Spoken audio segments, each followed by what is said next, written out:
Number 13, Ava Rodriguez. Number 15, Sophia Rodriguez. Number 18, El Pacicio. And number 19, Deanna Stikas. Head coach of the Chiefs is Mike Peshcoin.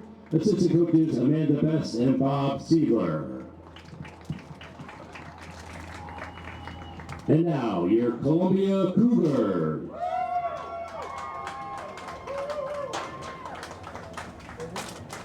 Number 26, Abby Coulter. Number 8, Alexa Herman. Number 6, Allison Kelly. Number 21, Ellie Gilligan. Number 1, Elise Hurley. 0 points. Number 42, Jacqueline Corliss. Number 20, Kelsey Kumagan. I apologize. Number 10, Mayan Flint Negroni. 00, Nora Farong. And Sophia Amador. And your starting lineup for your Columbia Cougars. Number 1, number 35, Claire Shoup. Number 4, Maggie Fetter. Number 27, Eva Clevenger. Number 2, Maya Bernstein. Number 15, Jamie Taro. Number 6, Emma Lerner. Number 7, Olivia Alberg. Number 22, Casey McGuire.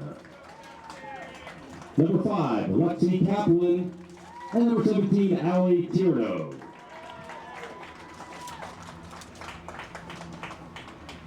Head coach, Cliff Smith. Assistant coaches, Jen Alves, Lindsay Klesmere, and Nicole Rothenberger.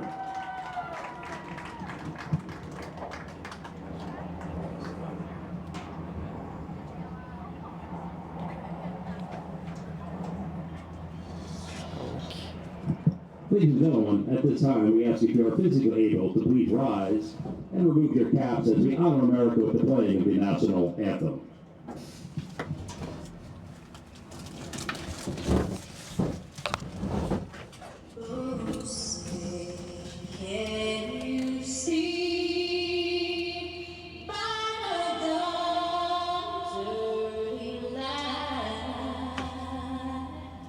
What so proudly we hailed at the twilight's last gleaming, whose broad stripes and bright stars through the perilous fight o'er the ramparts we march, were so gallantly streaming. And rockets red, the bombs bursting in air, gave proof through the night that our flag was still there. Oh, say does that star-spangled banner yet wave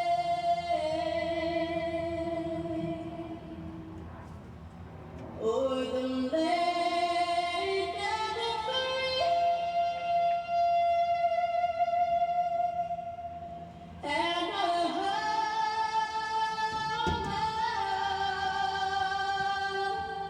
of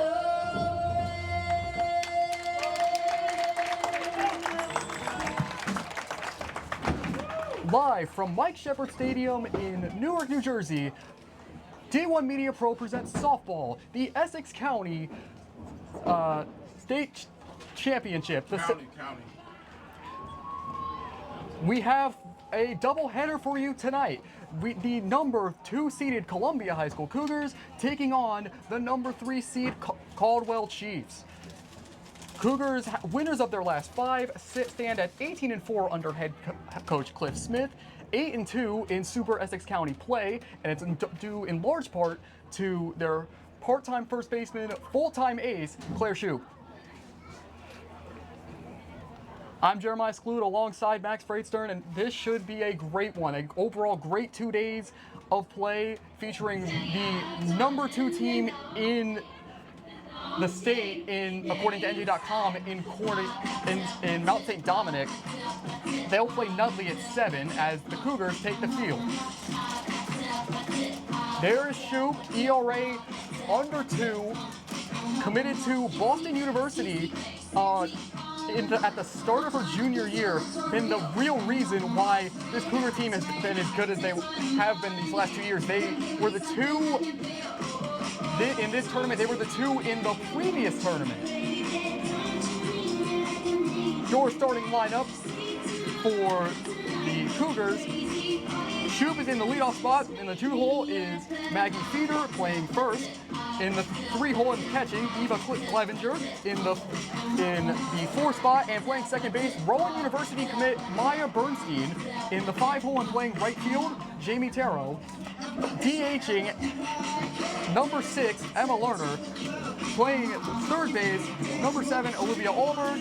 Batting 8th, and number 22, Casey McGuire.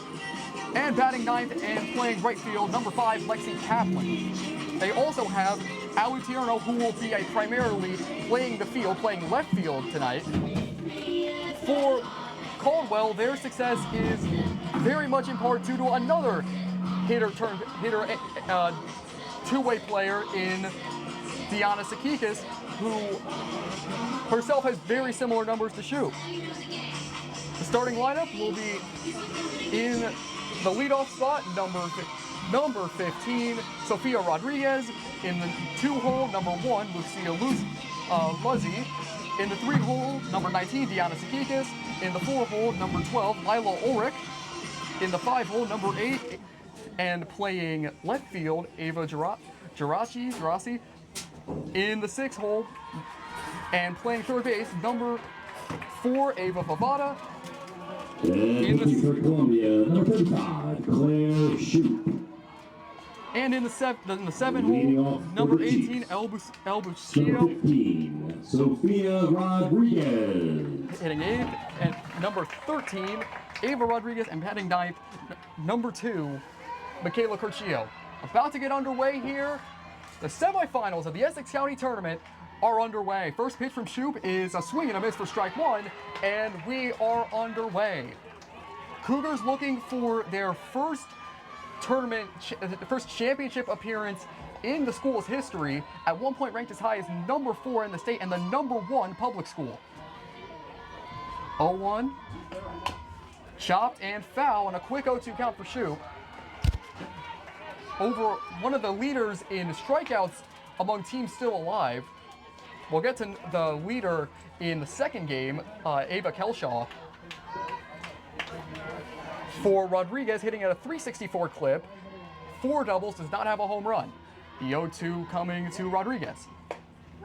Just outside, ball 1. Oh no, that was strike 3.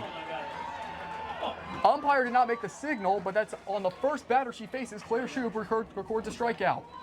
Just dotted that corner. So she won away. Number 1, Lucia Luzzi. And now Lucia Luzzi coming up batting second.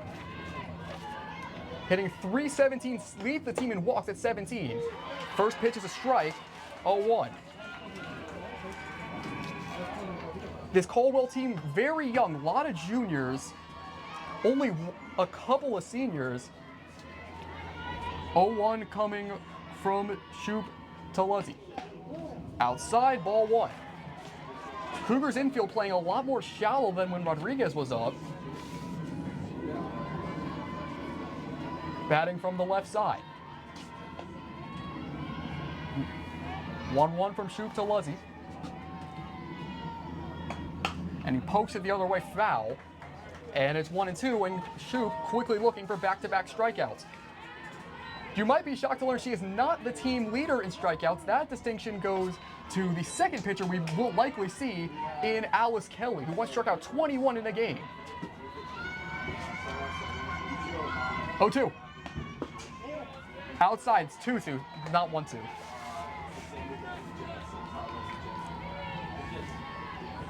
Shoup potentially trying to dot the corner early. Not to say she doesn't have swing and miss stuff. She still has over 100 strikeouts. Columbia, the only team with 2 pitchers with over 100 strikeouts. 2-2. Poked foul. Luzzy staying alive. Hit at over 300. Only has 2 RBIs on the season, but she does have the 17 walks, which does lead the team, and that's very evident in her ability to work counts. 2-2 from Shoup, and that's low. 3-2, and once again using that discipline, Lucia Luzzy has a shot at a walk.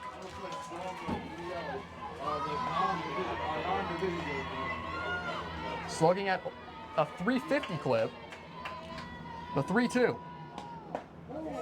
Outside ball 4, and Luzzy will take first base. So Shoup, who does not issue a lot of walks, matter of fact, heading into the tournament, she led all teams remaining in walks. Number 19, Deanna Skikas.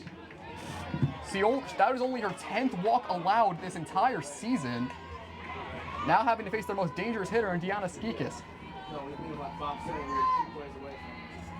First pitch on the way is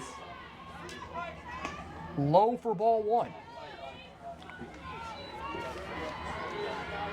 Skikas far and away their best hitter, also their pitcher, hitting at an absurd 485 clip. Nearly 1,000 slugging percentage, leads the team in home runs with 7. 1-0 is fouled off. What makes the 7 home runs even more intriguing is that they only have 9 home runs as a team. Like, she is the full offensive output, at least power-wise, for Caldwell.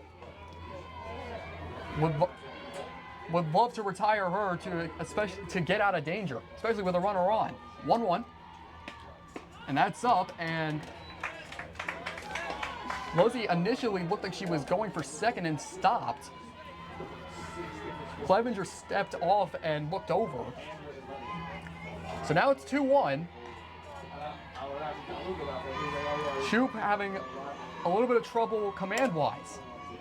The 2-1 is fouled off, and now Shoup has another opportunity at a strikeout. It's 2-2.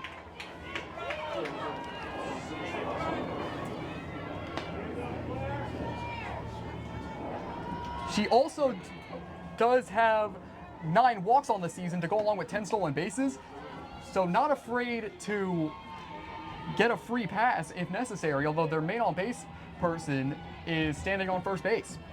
2-2. And fouled off, and she'll stay alive. Yeah, and I mean, so far, the first 2 batters of the game have really showed great discipline. And really the first 3, even though the first batter struck out, they've shown great discipline working the counts, and you want to get the pitch count up. That's always the goal, is to get the best pitcher out of the game. I mean, yeah, softball pitchers can go for days, but someone who doesn't have control issues, and that ball is low, 3-2. For someone like Shoup, who doesn't have a whole lot of command problems, again, I mentioned it earlier, only 10 walks allowed the entire season, getting to her. Next up for the Chiefs. That was a strikeout. Number 12. So that's the second strikeout of the inning for Claire Shoup. If they can get to her early, if they can run, not even getting to her like scoring-wise, just running up her pitch count, Caldwell's gonna have a much easier time. Yeah. First pitch is a check swing, and she did go 0-1. And as you mentioned, even though they throw more pitches in softball than you can in a baseball game, the arm still does get tired when you throw more pitches, especially standing out there on the mound. You want to have quick innings, and Caldwell wants the opposite for Columbia. I mean, they do have 2 pitchers. Runner does go, and it's fouled off. They can remedy that somewhat because like of the 4 teams that are left, Nutley, Mount St. Dominic, Columbia, and Caldwell, very few have 2 arms who can go maybe who have thrown like 70 innings. Most have someone that takes up the bulk and throws like 30, but they have Kelly and Shu. 0-2. In there, strike 3 call. No, sorry. She walked out of the box. Sorry. So that was away, 1-2. Shoop looking to strike out the side. And this isn't even their strikeout pitcher. 1-2. Fouled off. That was almost at her shoulder. Just got a piece there, and that's not going to feel good. Yeah. That hurts when it gets up and on your hands. Ulrich going to Does take a not feel second. good. Might have fouled it off her leg. So early, Claire Shoop, who I feel like every pitcher is supposed to be an ace, especially when you only possess 1, but so far has thrown a lot of pitches. 1-2 on the way to Ulrich. And that's up 2-2. Max, they've worked early they've worked a lot of counts, even if they're not getting on base and not issuing walks. It's clear in this first inning that they've gotten to Claire Shoop a little bit. Yeah, and you can, even if you don't, get on base and get the walks with these long at-bats, long plate Got her! appearances. With the long plate appearances, you can get flustered out on the mound, especially it feels isolating when you're just standing there and, you feel like you're on an island, essentially. So that's what Caldwell wants to do to Columbia's ace, and we'll see if Columbia can try to do that to the starting pitcher for Caldwell.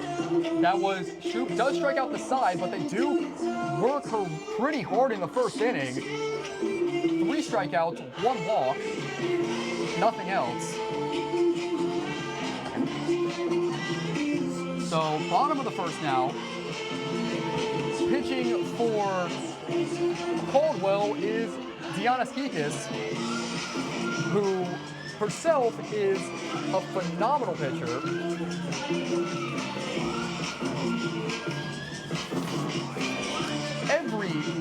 I just want to take a note, every pitcher in this tournament has an ERA of 3.39 or lower, according to NJ.com. And even that 3.39 from Nutley, that's an outlier. If you don't have an ERA in that range, you are not here. You don't stand a chance, especially for the teams that are coming up. So, Skikas, a 10-3 record, 15 earned runs, an ERA of 1.39 in 75 innings. Caldwell also does possess a second pitcher, that being one of the Rodriguez's.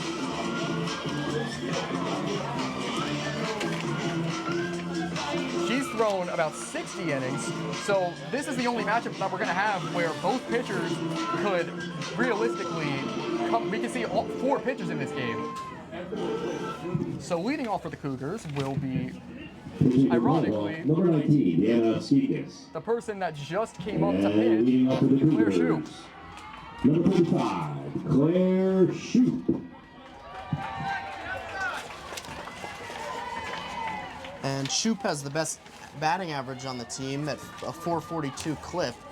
Let's see if she can get on base here, start something for Columbia. Also leads the team in slugging percentage. And she drives one into left center, and making the catch in center for the first out is Jamie. Oh, no. Making the catch for the first out in center is Michaela Curcio. Now here's Maggie Feeder. She's hitting 300 on the year. That's the beauty about softball. The pitchers are really good and the hitters are really good. First pitch is in there for a strike, 0-1. Feeder, a sophomore.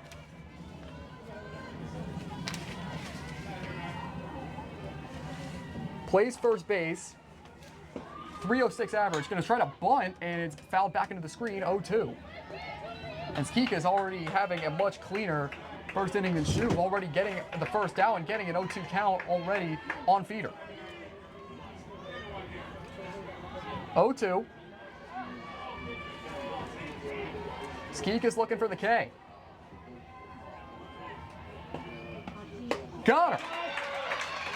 I mean, that was a nice high and inside fastball. Just got it right by feeder. So that's the first strikeout for Skeekus. There are 2 away now. Retired Next that. for Columbia, catcher, Ava Clevenger. Retired her very quickly on just 3 pitches, and now Eva Clevenger, the catcher, is now up, batting third in the order. That's up 1-0.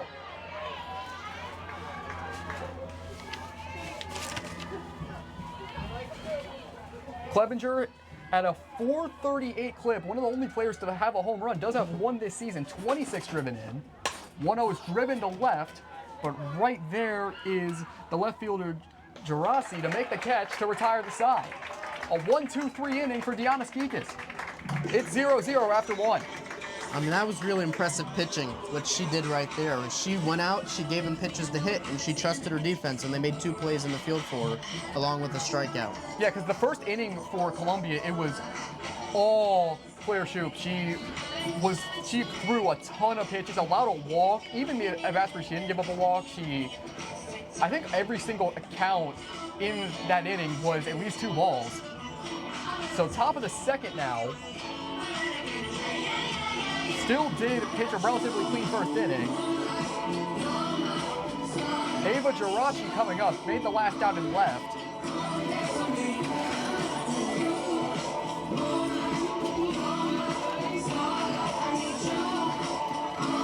In case you were wondering, out of the last 5 head-to-head games of Columbia Caldwell, the last time Caldwell has taken down Columbia was 2 years ago in 2024.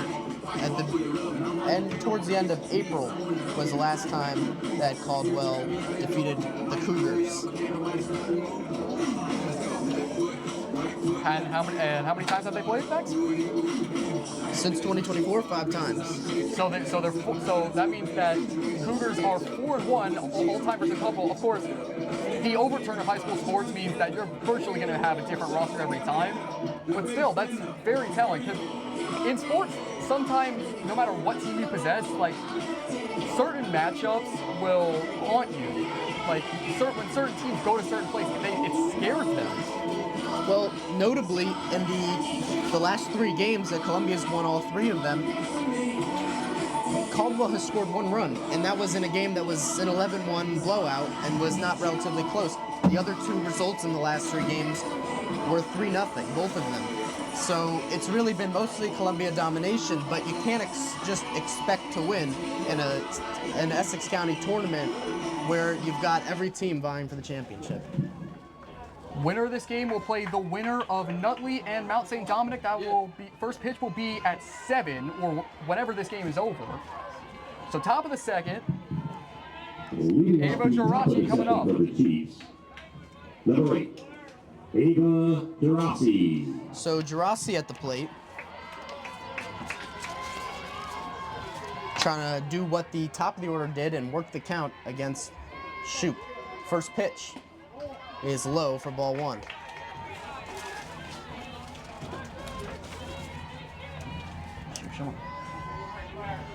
I feel like a lot of Shoup's pitches are just like barely missing. Like, Yeah, I mean, she's been around the zone, but she hasn't been necessarily in the zone so far. 1-0 on the way. That one's in there for a called strike, and it's 1-1. you mentioned the 5 head-to-head matchups, but I feel like that Shoup is looking at this Caldwell roster and just like feeling it out, seeing what kinks that she can. Swing and a miss. She blew that one right by her, and it's 1-2. I feel like that. Sound effects. I feel like Columbia is kind of just like feeling out what could go wrong for Caldwell. What is their weaknesses? What are they? As that one's hit down the right field line, will she get there? No, it'll drop foul, and it'll bounce out of play, and we'll do the 1-2 again. You can see all the way from first base coming in to try and get that was Maggie Feeder. And so was the second baseman. who was the one actually closest to making the catch there. So we'll do the 1-2 again. Pitch.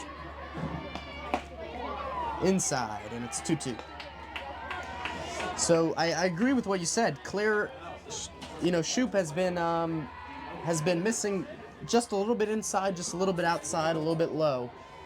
And once she finds her spot, though, she's gonna make it work. I feel like usage is like a big part of pitching. Like, they have an ace in the hole.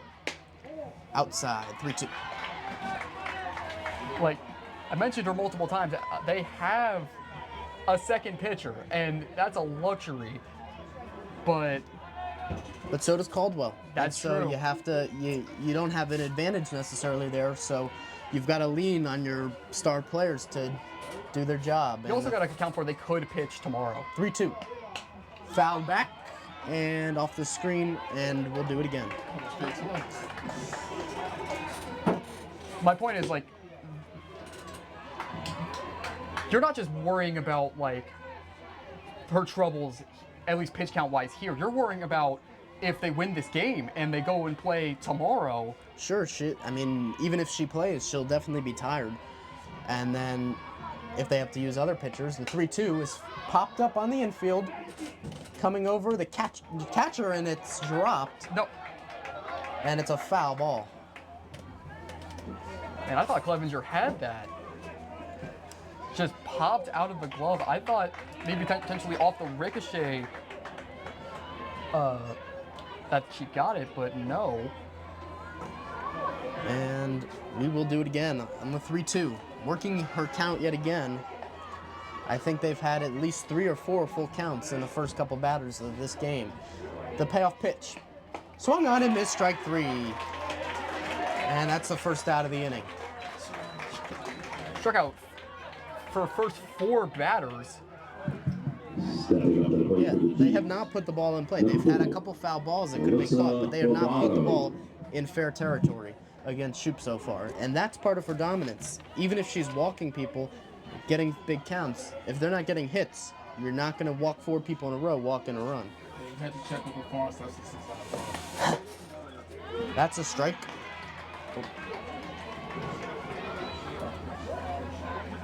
So for the hitter at the plate right now, Alyssa Favada.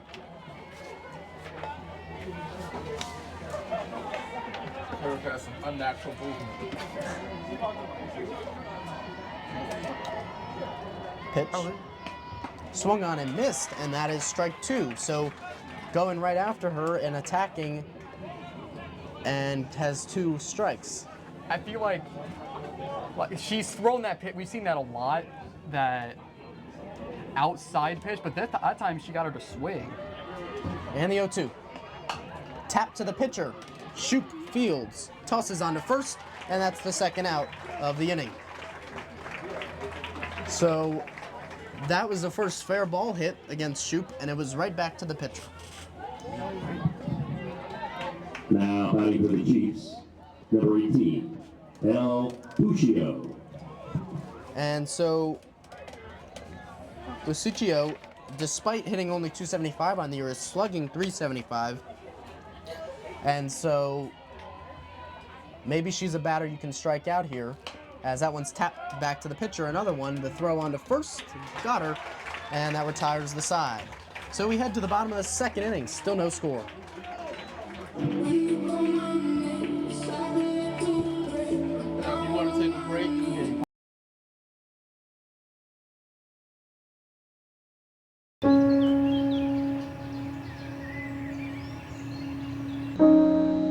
This high school gym used to be packed most nights. Not anymore.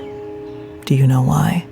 Because bad behavior by fans, especially adults, has caused a shortage of game officials across the country. You see, without officials, we can't have sports.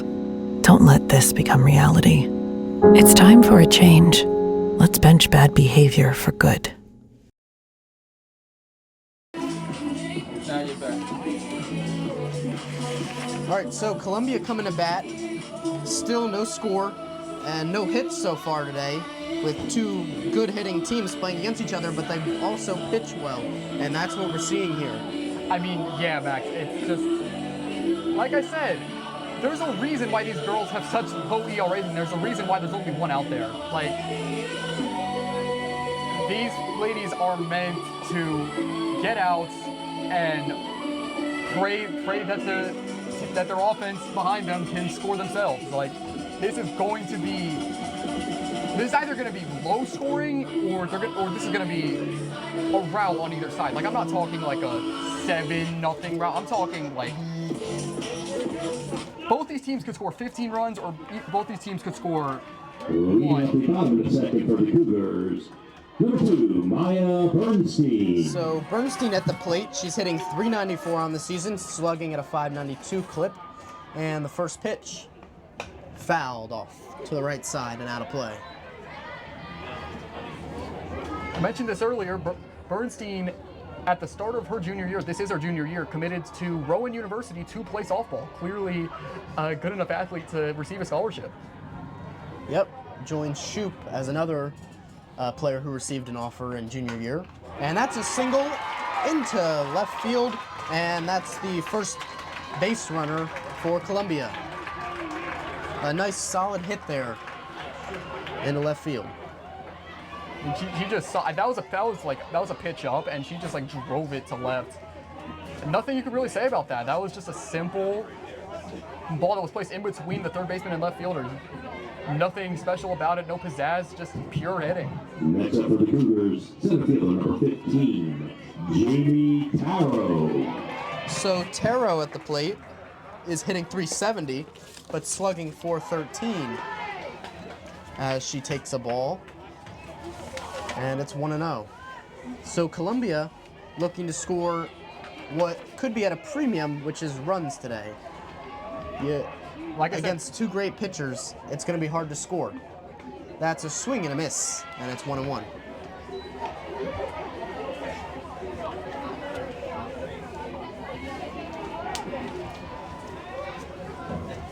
you said that runs could be at a premium, but I said this earlier, like runs could be at a premium or there could only be runs. Oh, sure. And it's a fake bunt.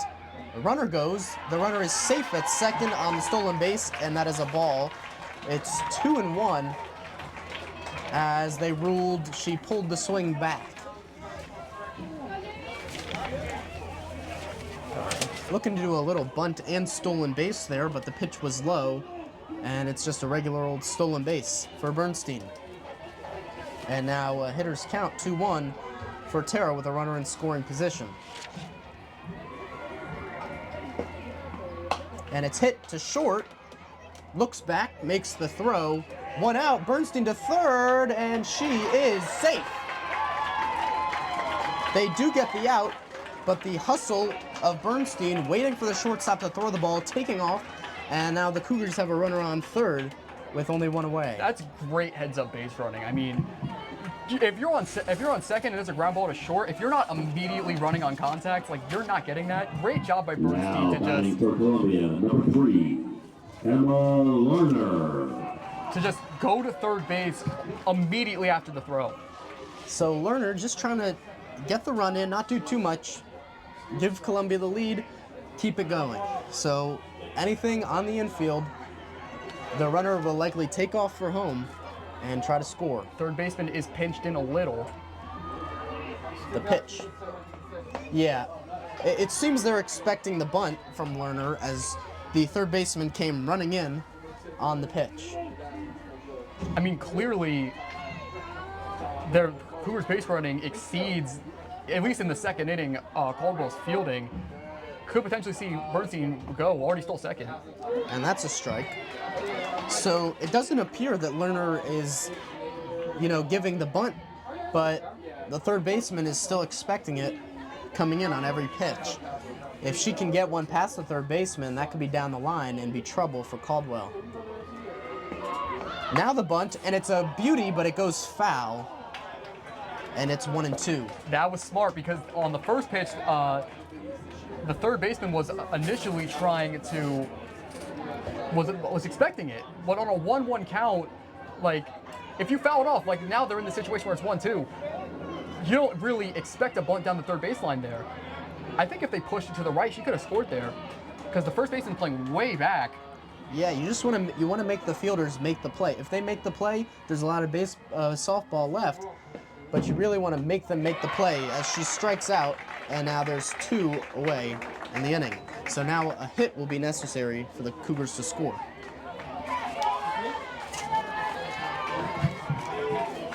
Stepping up the plate for the Cougars. Third baseman, number 7, Olivia She got a Caldwell. gunshot. She got a gunshot.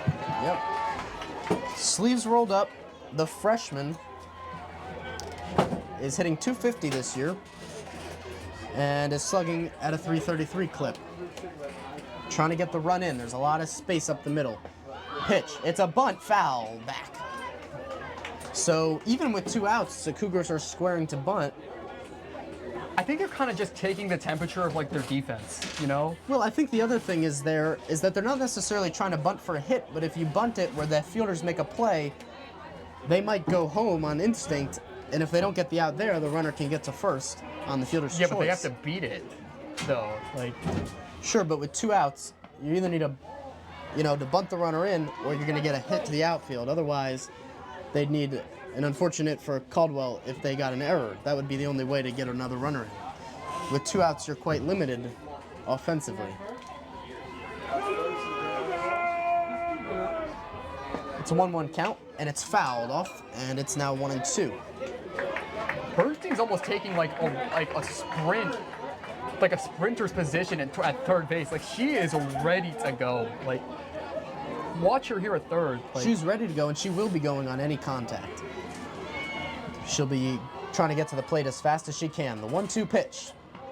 Swung on and missed, strike 3, and that retires the side as we head to the top of the 3rd inning. No score.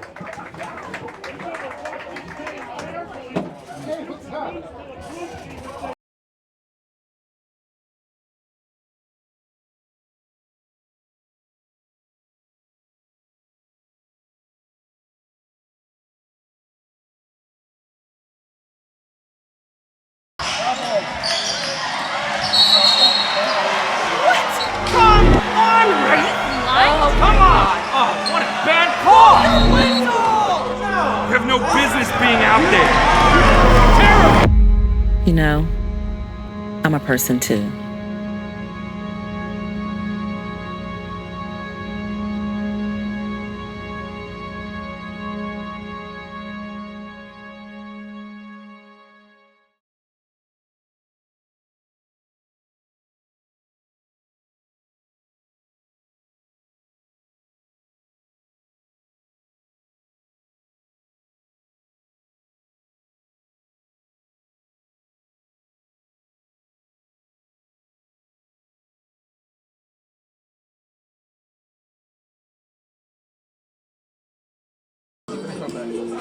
back in the top of the 3rd of the Essex County Softball Tournament, the Columbia High School Cougars versus the Caldwell Chiefs. Top of the 3rd about to get underway. Leading it off will be El Bustillo.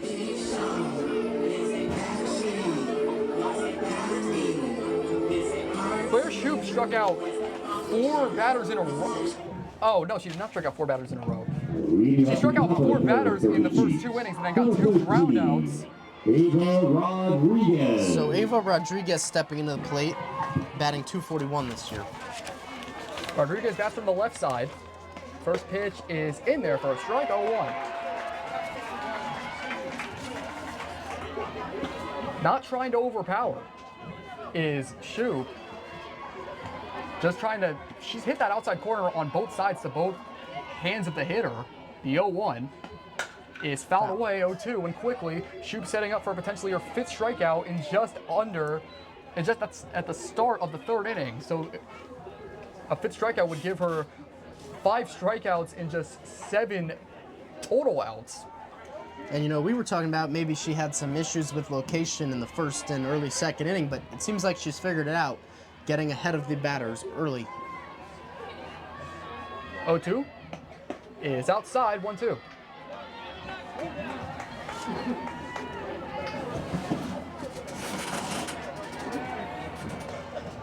Cougar defense playing relatively back.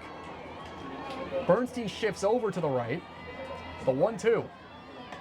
Outside, 2-2. And once again, the fight of the Chiefs to work the count, very evident here.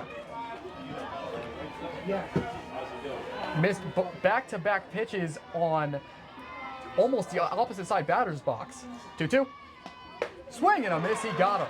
And you mentioned they had misses there, but they weren't bad misses. And what they got her to do is the batter's now aware of that outside corner, but she's also protecting in. So when she sees one near the outside corner, she's got to protect with 2 strikes, and so she was able to take advantage of that and get her to swing and miss. That's Shoop's. Number 2, Michaela Curcio. I believe that is Shoop's 5th strikeout.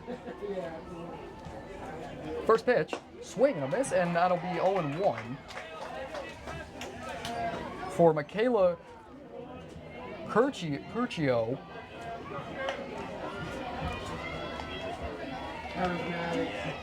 Hitting at a 231 clip, a double, 5 RBIs, 3 walks, and 3 steals.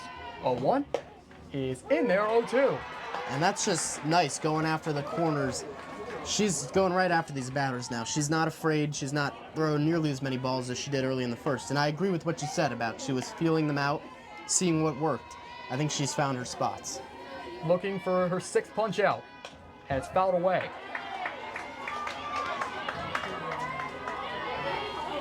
She's mostly staying on corners, I think, like specifically when a certain type of hitter comes up. Like if a lefty comes up, they'll throw to the hitter's left side and right to the hitter's right side. And we just saw that in last at bat where she got a strikeout.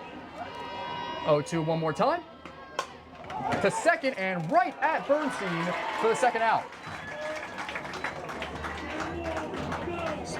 So Bernstein Shoop turns over the order once without surrendering a hit, only 1 walk. And that was the first batter of the game that won. Since then, all batters have been retired. Rodriguez. Shoop looking very strong in this 3rd inning. Not only does she have a strikeout, she also has definitely toned down the pitch count. First pitch coming to Rodriguez is low for ball 1.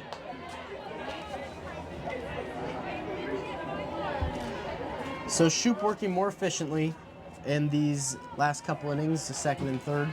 And that's what you want to see from your starting pitcher, is getting in a groove. And that's what she's done.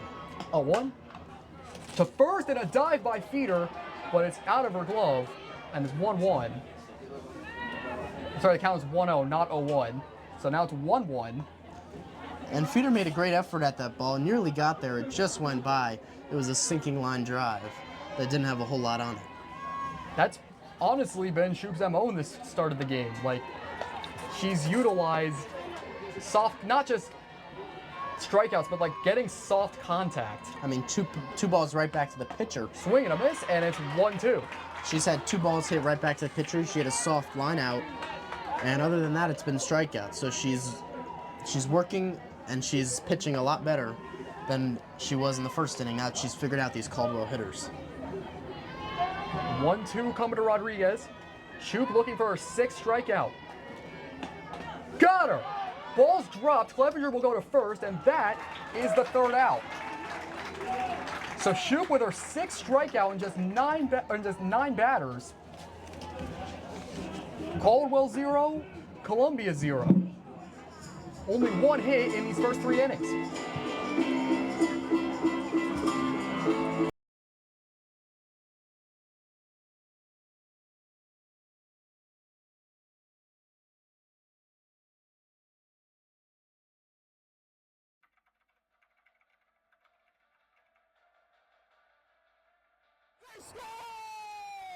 Lloyd attacking and throws it down. Touchdown for St. Peter's. I'm here with Darren Lewis with Simeon Wilcher. Here with Precious Achua. About doing overtime.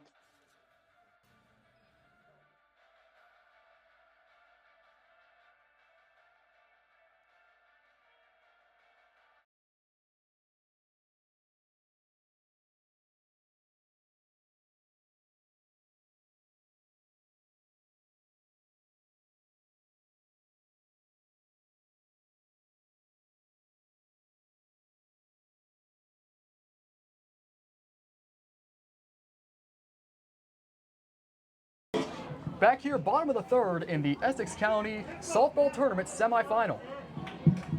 Leading up the bottom of third for Columbia, shortstop number 22, Cassie McGuire.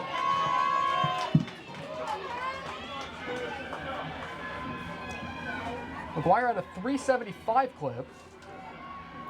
It's a sophomore. First pitch, swing and a miss, and she gets it right past her for strike one, and it's 0-1.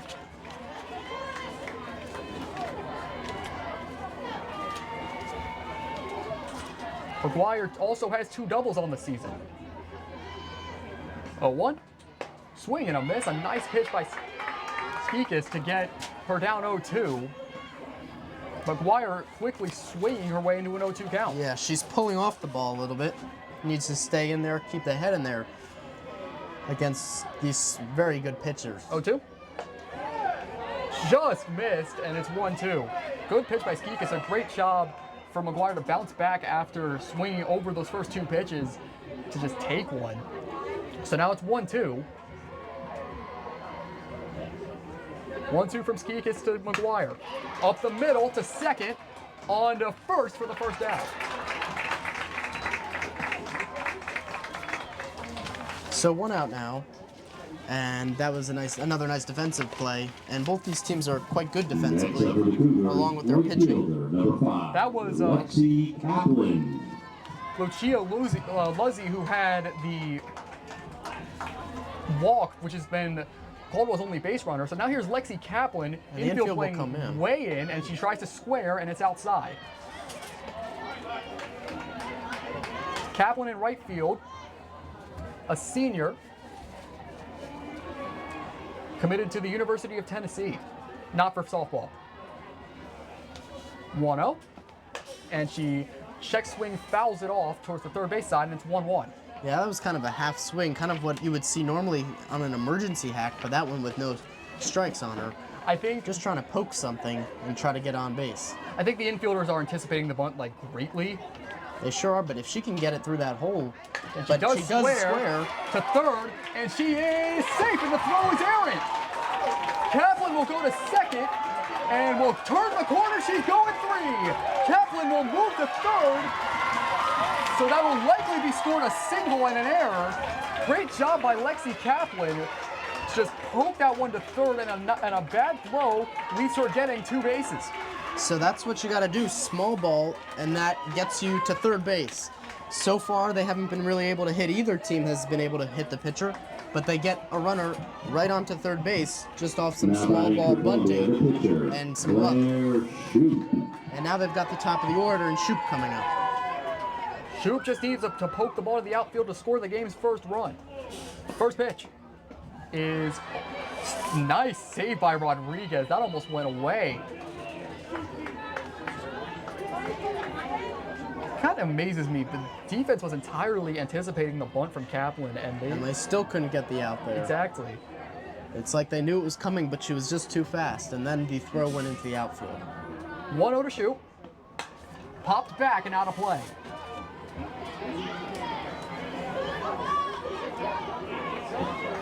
She's on that one. She hit that one straight back.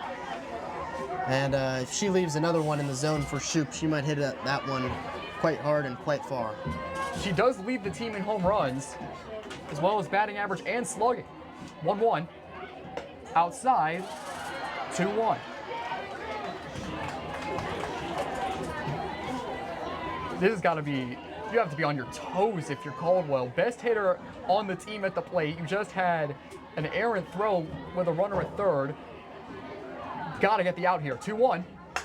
Hits a center. That should get the run, and that ball's back and caught in center. Here comes Kaplan, and the Cougars will strike first. It's 1-0 on a sac fly by Claire Shoop.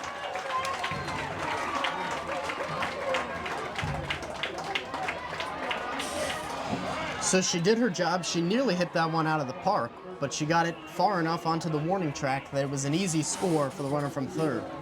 So here's Maggie Feeder, 0 for 1 with a strikeout. Columbia, Maggie Fetter.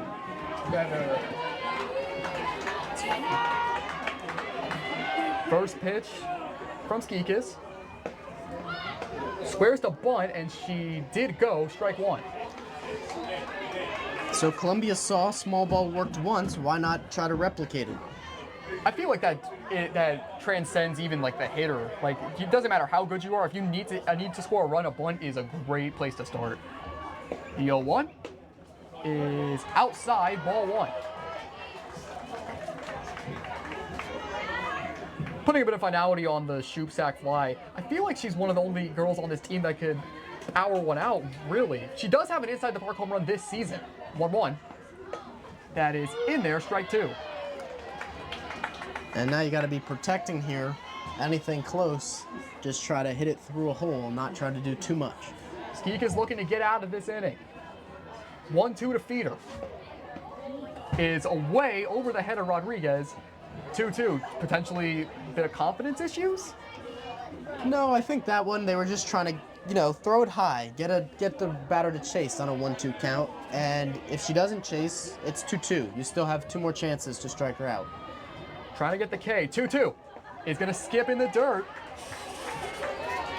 And now you got to be careful because it's 3-2. You don't want to walk somebody with 2 outs when you were ahead 1-2 on them. Also, you have one of their better hitters in Eva Clevenger standing on deck. It's a dangerous spot to be in as a pitcher. 3-2 to Feeder. Right back to Skeekus. And Knocks her helmet or face mask off, but she makes the catch, and that retires the side.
So we're back here in the top of the 4th inning. Columbia has just taken a 1-0 lead on a sac fly by Claire Shoop, who's now back out on the mound, ready to potentially keep dominating these Caldwell hitters who have still not gotten on base since the leadoff walk. And the person that had that walk is Lucia Luzzi, is up right now. Leading up the top of the 4th for the Chiefs, Lucia Luzzi. So as you mentioned, she walked to lead off the game. She'll look to do some damage here and try to get Caldwell back even. Bernstein's playing really far in. And so is the third baseman, potentially expecting a bunt. Instead, she walks up and takes a strike. I think she was trying to throw down a bunt there. I do, or some kind of slap hit. Something, whether it's a half swing, a bunt, something to get that ball down the line towards one of the fielders and beat it out. The 0-1 is high, and that's 1-1. I think it's because the third baseman's playing so far in that it doesn't incentivize any reason to bunt. Like, if you're going to bunt to the right side, because Bernstein did move back a little.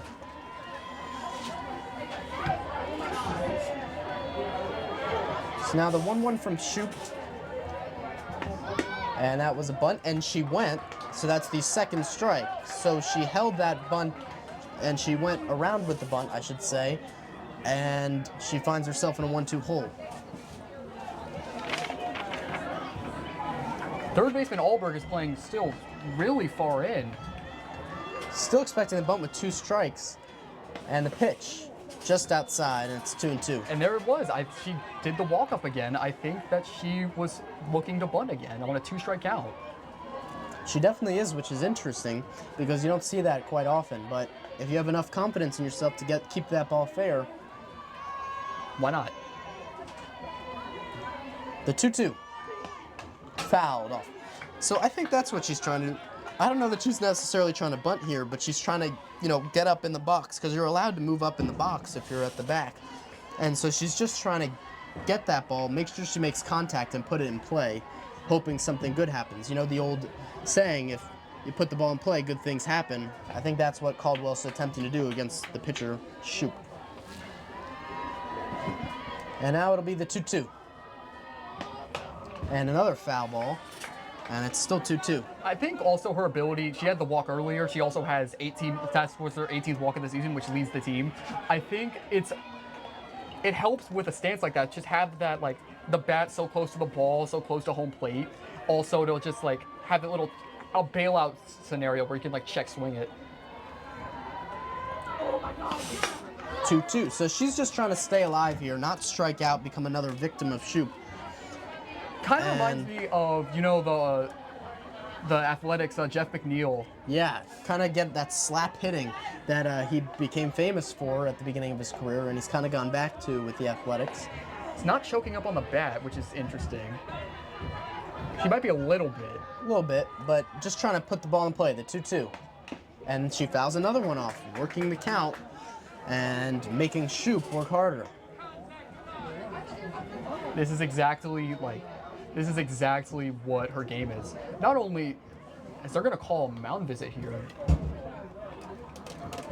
Bit of a just giving her a breather, I think, here, wanting to make sure that she knows what she's doing and she's ready. The coach is also giving some advice to the catcher. I mean, this has all been a long at bat. This has been. It sure has. If I was Shoop, I'd try something a little more inside. Don't let her extend her hands and let her like poke it the other way. I agree because she wants to. She's trying to hit the ball the opposite way. If you get her inside, she's not going to be able to. And she does get it inside, and it's a roller to the first base. Shoop makes the play, and there's one away.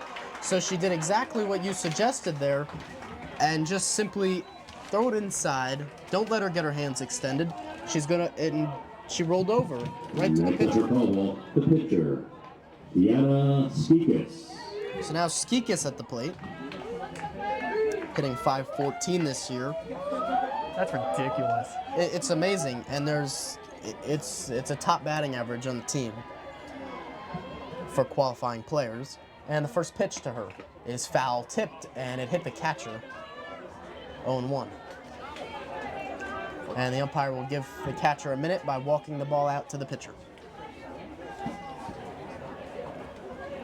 You win games, no matter what the sport is, through your star. And I know it's only 1-0, but like I said, pitching is so good in leagues like this that sometimes to start a rally, you need someone to turn on the faucet, if you will. And considering that Skikis is not only their pitcher, but by far and away their best hitter, Caldwell needs to look to her to potentially start something in this fourth inning. Yeah, doing it for yourself, helping yourself out as a pitcher, always feels good. Pitch is outside, and it's 1-1. So still nibbling at the corners is Claire Shoop, and she's missing just a bit outside. That was a long and arduous at bat. I think you just kind of reset here. Definitely. 1-1, and that's a swing and a miss, and she's ahead 1-2. That was a sword. Great pitch by Shoop. It wasn't even close.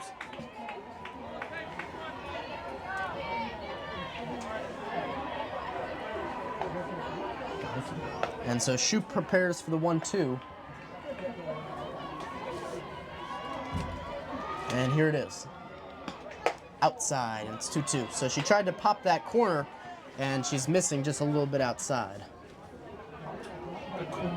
Do you think with Shoop, who only has so many walks allowed, do you think we see a change potentially here from the Cougars? I don't think they'll change yet, as she strikes out for the second out of the inning. And I don't think they'll make a change yet. But they do want to make sure she can go tomorrow if necessary. If they hold on and win this game, they have the championship game tomorrow at 7 p.m. right back here at Seton Hall.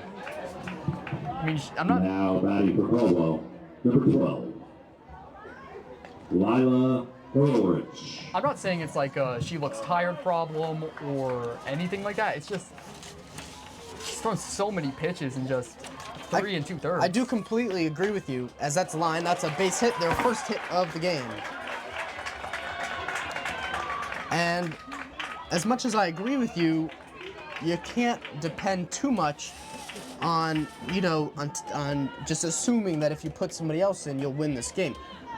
They could take her out, another pitcher could come in and not have the success, and they don't have to worry about tomorrow because they won't be playing. They pinch ran Ulrich, so she's out of the game.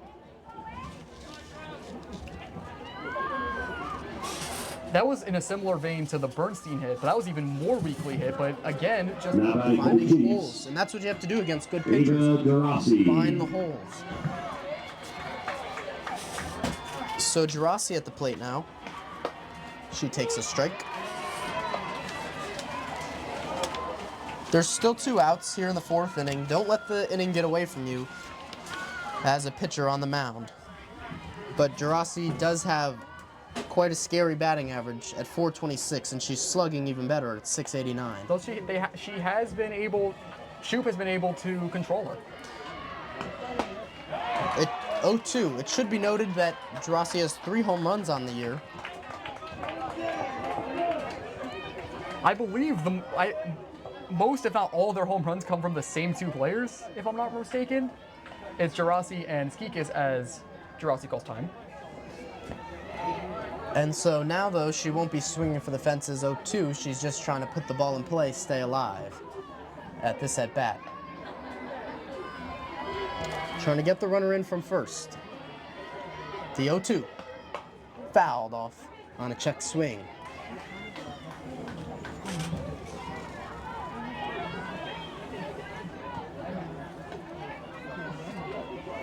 It's still 1-0 Columbia. And Shoop is trying to wiggle her way out of the 4th inning with a runner on first. If you were wondering, the pinch runner is number 11, Brielle de Anda. Probably brought in for more of a speed factor.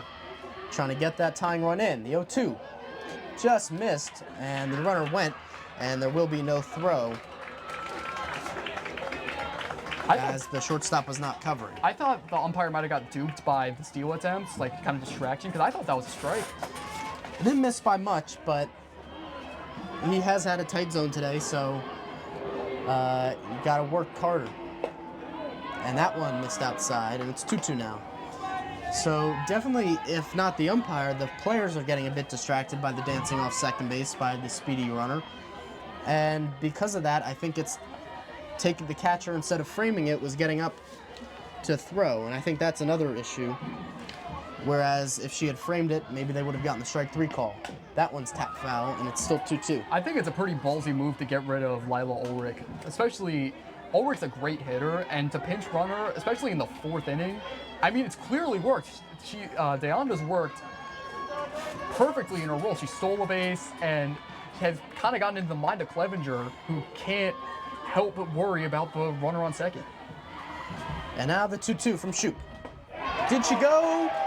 Yes, she did. Strike 3, and that retires the side. So we head to the bottom of the 4th inning. Columbia leads it 1-0.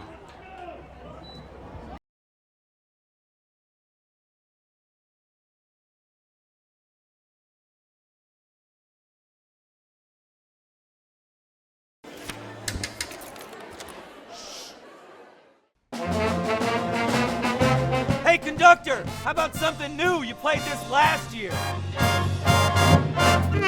Come on, get your head out of your sacks. Shh, we're trying to hear. Well, I'm sick and tired of hearing your kid play the wrong notes. Where's my kid's solo? At least you can see your kid. Why is my kid stuck way in the back? The conductor only plays his favorite. My kid heard that solo! You saying I did? Yeah, Come on! What's wrong with you?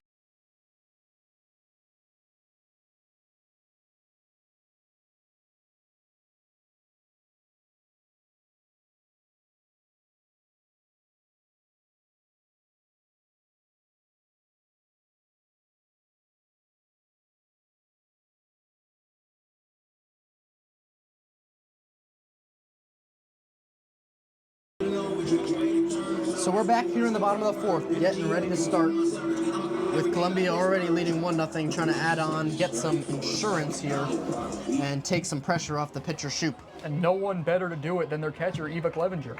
Leading off the bottom of the fourth for the Cougars, Ava Clevenger. As you said, Clevenger with a .434 batting average this year steps in. And the pitch inside for ball one. So Columbia trying to get another, get a big inning started, trying to take the pressure off their pitching and their defense and relax them a bit. The 1-0. Hit well into left field. The left fielder cannot get there, and she rounds first, headed for second. The throw into second is not in time. It's a stand-up double for Eva Clevenger. And that's exactly what you want to do. Start the inning off with an extra base hit and get into scoring position and hope Bernstein can knock you in here. In her first at-bat, Clevenger had that fly out to left field. It's clear that she's a little bit more of a free swinger. Also, Skikas, who may not be fully calibrated after that fourth inning where she did surrender a run. Great job by Clevenger, just poked that one in the left center gap. And a hit here could give Columbia another run on the board. And that's also, it's Maya Bernstein who has one of the 3 hits for the Cougars tonight. And the pitch from Skikas on the way. High, almost got to the backstop. Good stop by the catcher there to prevent the runner from advancing to third. I believe they pinch ran at second base as the hit, that's not Clevenger out there. Swing and a miss from Bernstein, and it's 1-1. I believe you're right. They do have multiple catchers. Also do believe Emma Lerner, who is DHing, can catch.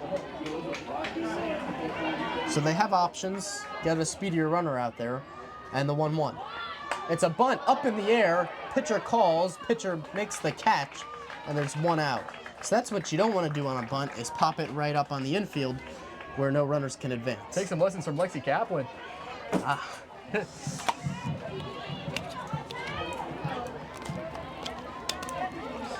Now batting center fielder, Jamie Taro. So Taro will come to the plate now.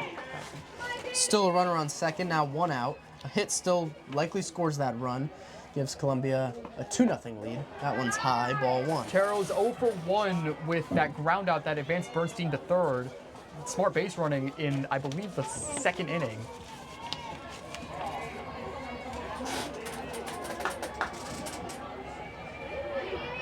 And the 1-0 to Taro. Swung on and missed. So they've been able to get some fastballs by these Columbia hitters with that runner on second. They did it just a second ago, and now again to make the count 1-1. And the pitch fouled off down the right field side, and it's now 1-2. Looking for the strikeout. Now, we've seen a 2-strike bunt offering previously, or at least what was supposed to feign a bunt. But with the risk here, do you take the bunt? Hitting 370, I'm going to let Taro swing away, as that one's high. I would let Taro swing away. She's hitting 370 on the year. And I don't think you want to take the bat out of one of your top hitters with a bunt here, especially if you get out. There's 2 outs. The runner is on third, but a sac fly is not going to get the runner in. Fouled back, and it's still 2-2. So staying alive here, and that's kind of been the MO for hitters on both sides today, just staying alive, staying in these counts, and trying to do some damage and not have to work from behind. Similar to Luzzie's at-bat where she just kept fouling pitches off. Another foul ball, that heads back, and it is... It is off. It was off the screen. Off the netting, okay. It went off the netting for a foul ball. I thought, from my angle, I thought she got it. Well, she might have caught it, but if it hits the netting, it's an automatic dead ball. So even if she caught it on the deflection from the netting, it would just be a foul ball. Kind of ironic, in the same inning, we've had 2 long counts. Yep, and now here's the 2-2. Swung on and missed strike 3. That'll fire him up. And now there's 2-way. So Columbia is now risking stranding their leadoff double at second base. And now Emma Lerner will take the Emma Lerner.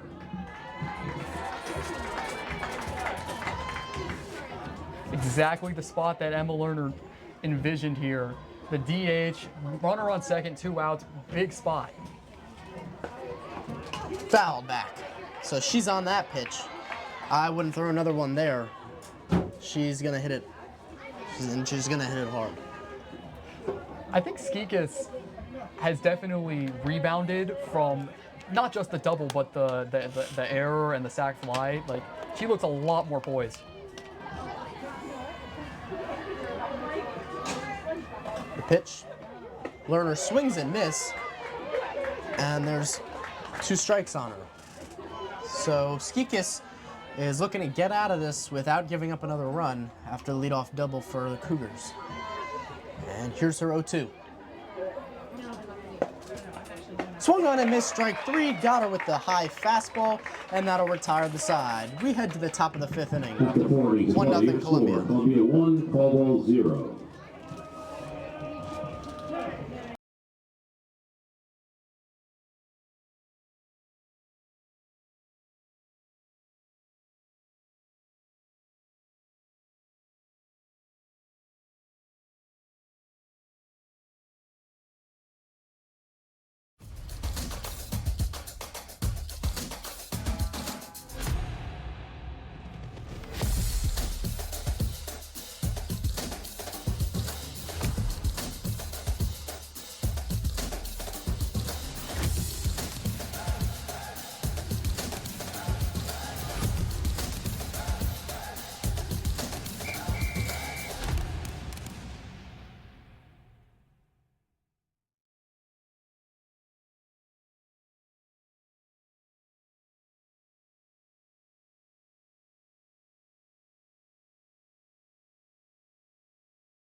Back here at the top of the 5th of the Essex County Softball Championships in the first semifinal, the Cougars versus the Chiefs. We're in the top of the 5th. Leading off the top of the 5th for the Chiefs, number 4, Alyssa Favada. Favada 0 for 1 with a ground out back to Shoup, who continues to work, only surrendering 1 hit. So she'll stay in the game here for the 5th inning, as you noted. Yeah, throwing a lot of pitches, but still not showing any signs of tiredness. First pitch is lined to second. Oh. Past the diving Bernstein into right center for a base hit, and Favada has a leadoff single. That was a real solid, that was the first real solid hit we've seen against, and the Selly there at first base, but that was the first solid hit we've seen off of Shoup today. That's not just the first solid hit, that's the first solid piece of contact we've seen off of Shoup. Now to play for the Chiefs, El Buccio. So now Buccio potentially infield not playing in for a bunt, and she does square. She gets right it in front down. of the catcher, that's right a fair ball, and she was on she's the base, out yes. at first. At least that's the call.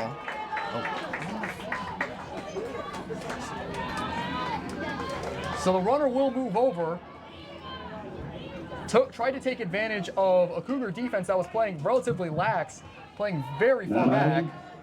Ava Rodriguez. So now big spot for the younger Rodriguez in Ava, trying to square this one at 1, and it's outside.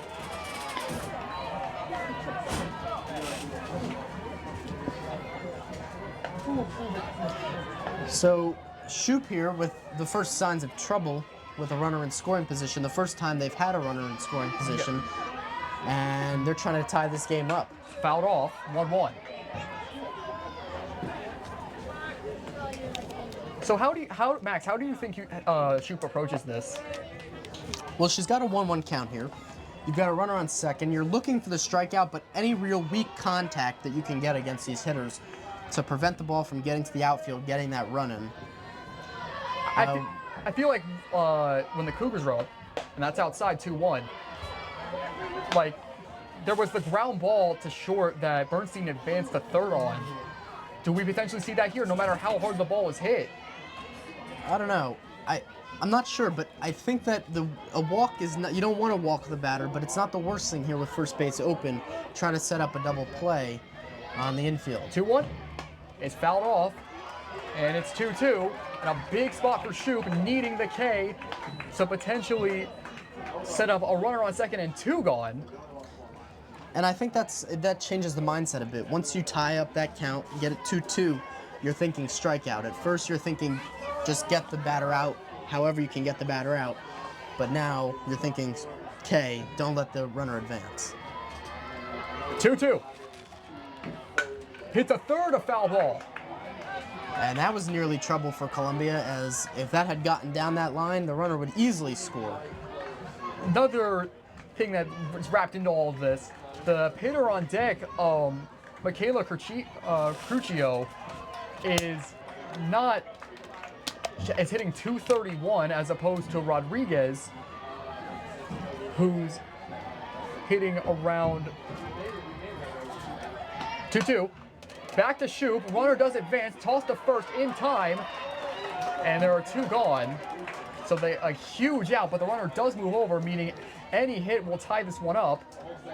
And now a huge spot for Michaela Cruccio. Well, I think Shoop's okay with that because now you've got 2 outs. There's a lot of things she can do. She's got an out to work with here, and she can get it in so many different ways. The head coach of the Cougars,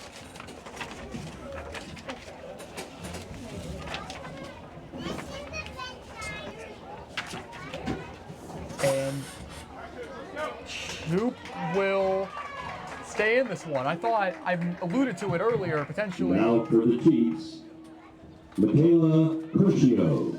Bringing in the fireball starting pitcher who also has about 60 innings in Alice Kelly. I think we could see a bunt here, and I think that's what the coach told the First pitch to Cougars. Cruccio is fouled off. I think when he went out to the mound, the coach, I think, instructed the defense to play kind of in at the corners, expecting a potential bunt to try to squeeze in the runner here.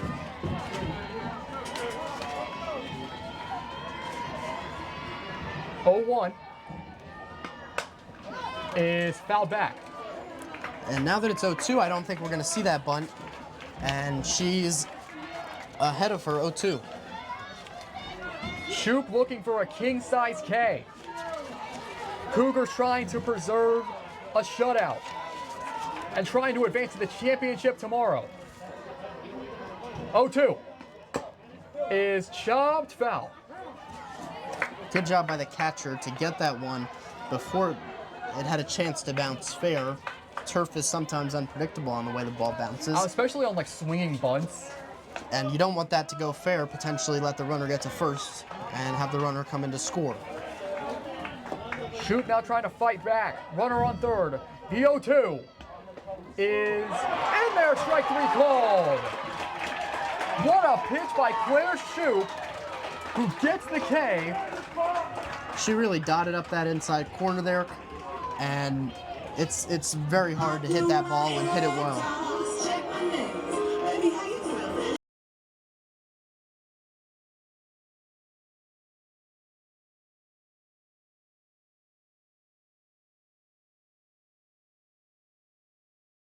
One second from half court. Jumping for joy. First ever. A 2-on-1. Oh, Did he bring it in? he did. It is Caught!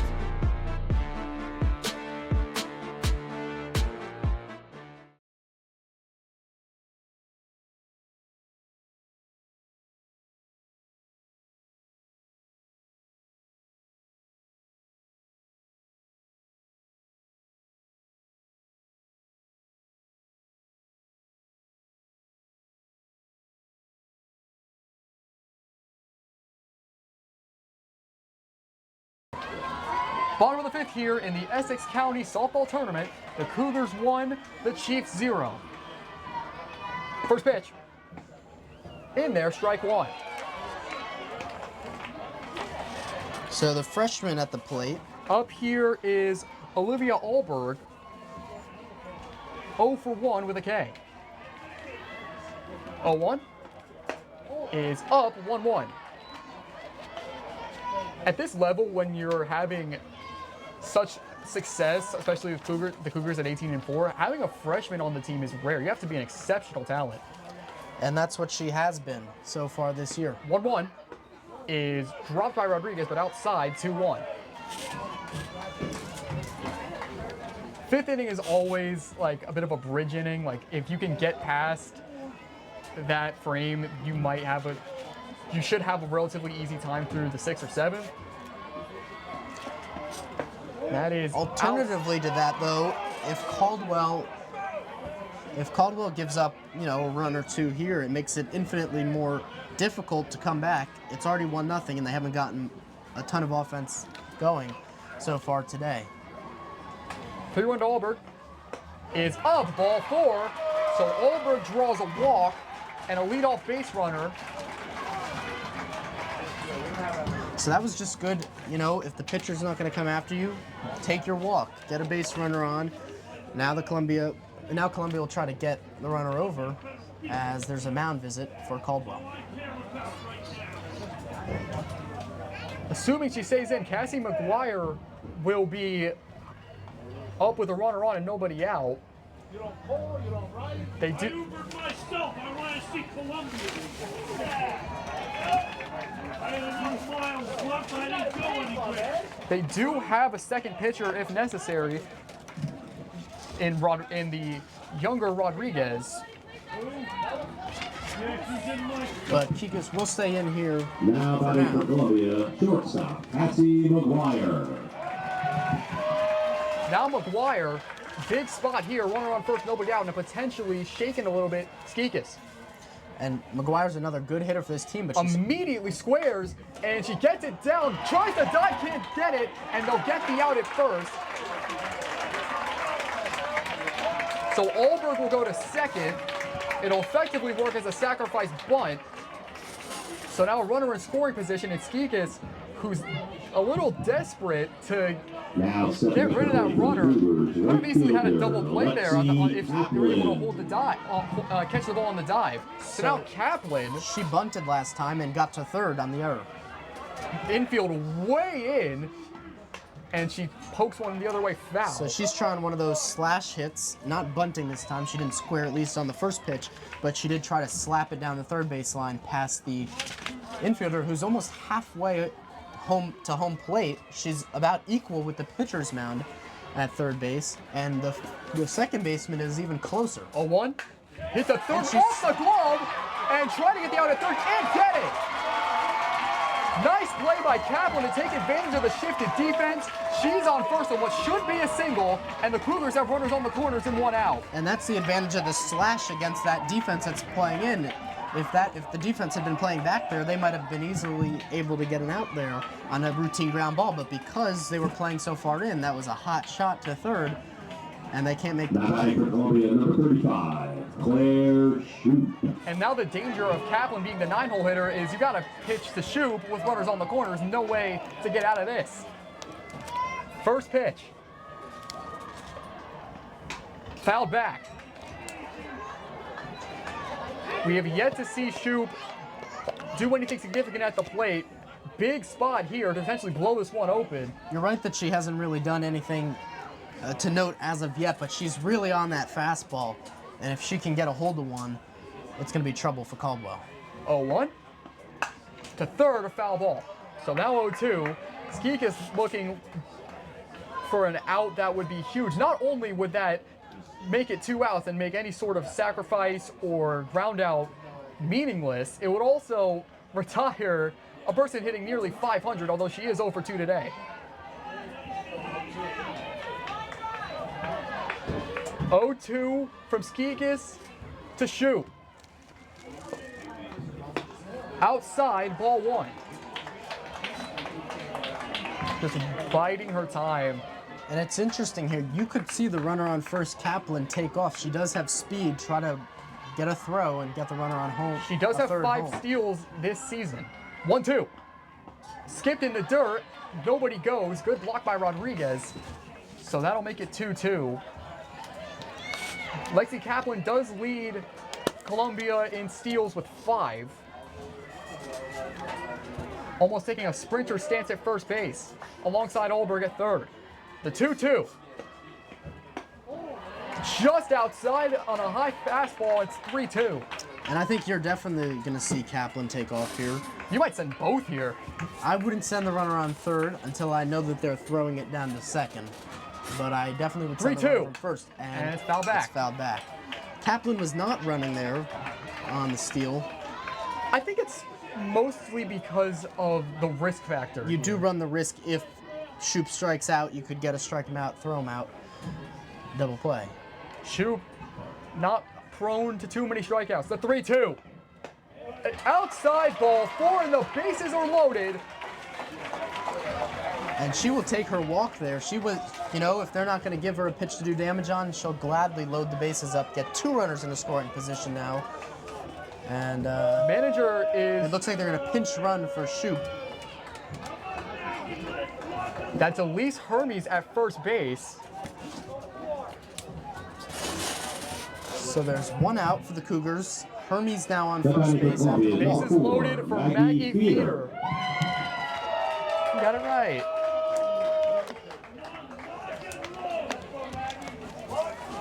Over 2 with a line out back to the Skikis. Infield playing in. Will play for the Force at home. First pitch is in there for strike 1. You gotta feel. I mean, you've got to attack Feeder because there's nowhere to put her. So you have to attack her and unfortunately give her some pitches to hit. Bases loaded. 0-1 to Feeder. Outside, 1-1. This is, you have to be feeling all the pressure in the world, not just because you could lose this game. This is the last tournament where you could make your case for state tournaments, which are in about a week and a half. 1-1. Swing and a miss, a good pitch from Skikis. And now has a chance to get Feeder out. Although looming on deck is someone who already has the only extra base hit off Skikis tonight in Eva Clevenger. 1-2. Outside, 2-2. Last thing you want to do is walk someone. Skikis already surrendering 2 walks in this inning. Not only walking, but when you come inside like that, you run the risk of hitting the batter. Even a clip sends the runner to first, and 2-2. Just low, 3-2. And now an insanely pressure-packed pitch coming up for Deanna Skikis. And I think you've got to give Feeder something to hit here. She did whiff on a fastball earlier. Bases loaded. Full count. The 3-2 to Maggie Feeder. Outside ball 4. She walks in a run. Alberg will score. It's 2-0 Cougars. And the pitching kind of unraveling here. Now the base is loaded and 1 out for the second most dangerous hitter on this team in Eva Clevenger, already with a double today. Next up for Columbia, pitcher, Eva Clevenger. They will keep with Skikis in, despite surrendering 3 walks in this inning. First pitch to right field, towards the line, and foul. So that one drops just foul down the line, and that could have been trouble. They sent out the second baseman there. Interesting. Yeah, well, you know, when there's a ball hit to your side, you're just running as fast as you can until somebody else calls you off. This is really pressure-packed, though, for the Caldwell defense. 0-1 is in the dirt. Control issues plaguing Skikis. Just hoping not to walk another one in and letting herself beat her, letting the pitching, or letting herself beat herself almost, I guess. 1-1. Outside, 2-1. It's outside. And Skikis now having to face a 2-1 count for Clevenger. The 2-1. to center field. Well hit. That ball's back. It is good! It's a grand slam for Eva Clevenger! Already had the double. Now a grand slam. And it's 6-0 Columbia. I mean, that was a bomb. And that's the risk you run. You have the bases loaded. It's a hitter's count.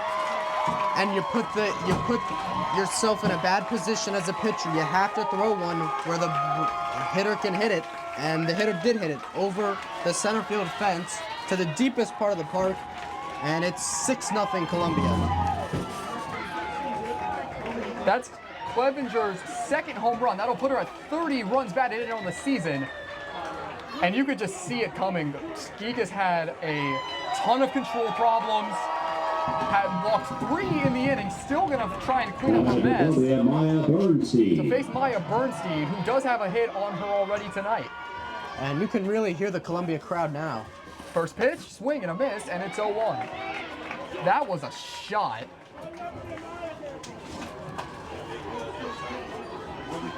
Now you probably have to think about if you're Caldwell yanking Skikas. Do have a second pitcher available in Rodriguez if you need it. 0-1. In there, strike 2. And I agree with you. Now being down 6 runs, you can't worry about using both your pitchers. You've got to worry about tomorrow. Because you're not going to get to tomorrow if you don't win the game today. 0-2 to Bernstein. Upstairs, and it's 1-2.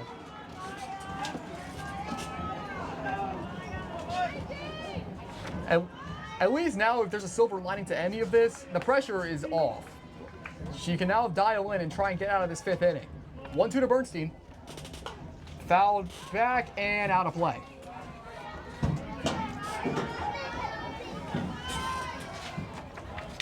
So with Columbia kind of blowing this game open, I wonder if they do turn to the bullpen like you were saying and save some pitching for tomorrow. As you can kind of now look ahead and realize it is 6 runs. You've got 2 dominant pitchers. And you only need really 2 innings out of whoever you put in. This is definitely a spot where Alice Kelly could be useful. Especially if you need strikeouts in a pinch. Like, Alice Kelly is the perfect person for this. 2-2 in the dirt, and it's 3-2. Control issues not wavering. Definitely control issues here for Skikas.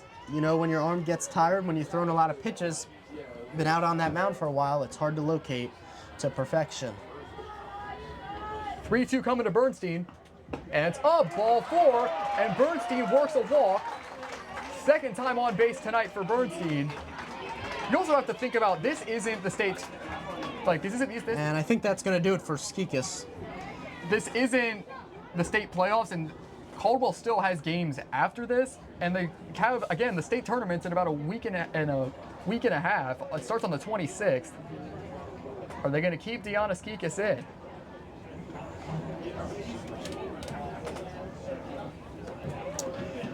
Either way, I mean, you could just feel the energy now from the Columbia crowd, as it's almost a fully packed section, and they were loud after that grand slam. I think also you got to worry about what's coming up at 7. The number 2 team in the state of New Jersey in Mount St. Dominic, who have a pitcher in Ava Kelshaw, has an ERA of 0.28 and almost 200 strikeouts against a Nutley team that I don't think roster size really matters in a sport like softball or any sport that's similar to baseball, but Nutley only has 13. Mount St. Dominic has 22 players. Yeah, I'm not quite sure what the manager of Caldwell was saying to the umpire, but he was having a lengthy discussion and is still having a lengthy discussion with the home plate umpire. And I'm not quite sure what he's saying, but he doesn't look very happy. So now Tara will come up, runner on first. Skikas will stay in the game. And I know it's 6-0, and in baseball, a 6-0 deficit in the 5th or 6th inning is a death sentence. But this game could unravel so quickly. In softball, it's no run score or all the runs score. First pitch to Taro. There goes Bernstein, and it's fouled off. Tried to bunt. Trying to do the little bunt and steal at the same time action there. It's like a pseudo hit and run, but you're not hitting. All right. So 0-1 on Taro. Bernstein on first. First baseman holding the runner. Third baseman way in, now wary of the bunt. Big hole in left center near the third baseman and shortstop. 0-1, runner goes again. It's popped up and not caught. Bernstein was lurking way off of first base and could potentially have been doubled up there. Yeah, these bunts keep tailing away from the fielders, so they're not quite able to get there. But now you've got 2 strikes on, and I don't think we'll see the bunt here for a third time. I think Taro also in her last at-bat was trying to bunt, which I don't really get. Well, whatever you can do to get the runner over, it's not a 0-2 and fouled back. Softball is not just a me sport; it's a team sport because just because you have a great game doesn't mean your team can have a great game. So you need to maximize your team's potential, not just your potential, and that's the selflessness of bunting over runners into scoring position. 0-2 one more time for Taro. Runner goes, it's up, and she is safe. The throw was bounced. So Bernstein takes second, once again showcasing that speed. I believe that is her second steal of the game, and now the Cougars in business with a runner in scoring position once again.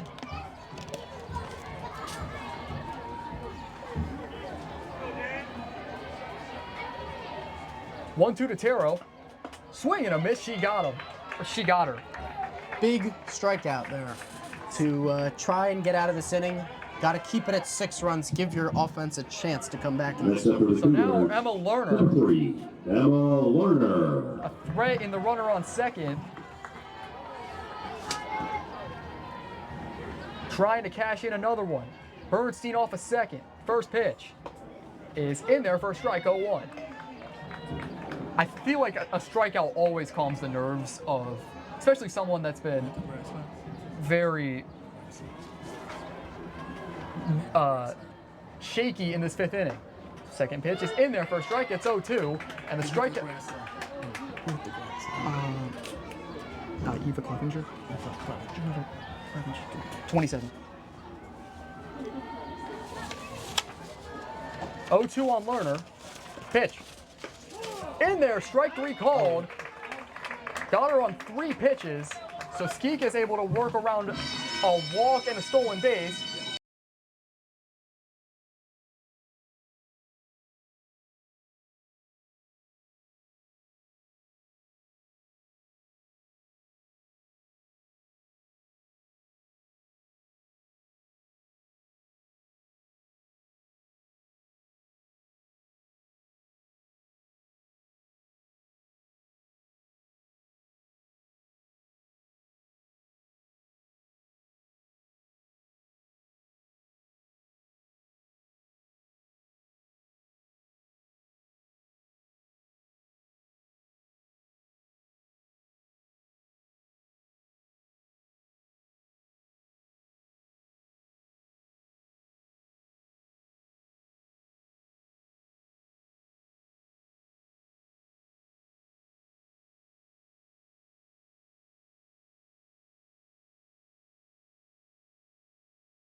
So we're here back in the top of the 6th inning, and in that bottom half of the 5th, we just saw Columbia take a commanding 6-0 lead.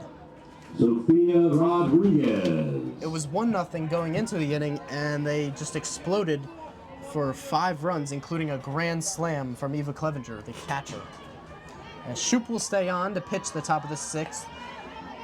We've got 2 more innings to go, and a second game coming up afterwards. And the first pitch from Shoop. Just missed outside, and it's ball 1.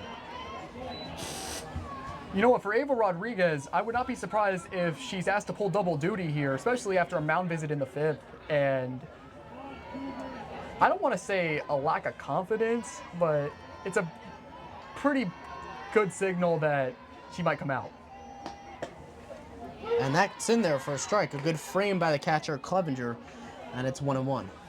It's similar to that of like flag football. I did the CHS flag football games, and you had the quarterback who also was their most efficient rusher.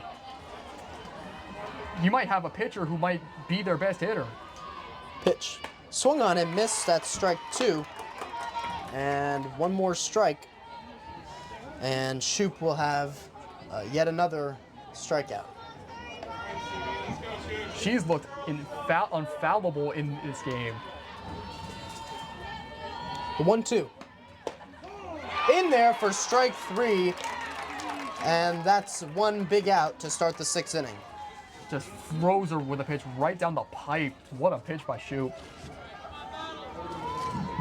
Up at the plate for the Chiefs, Lucia Luzzi.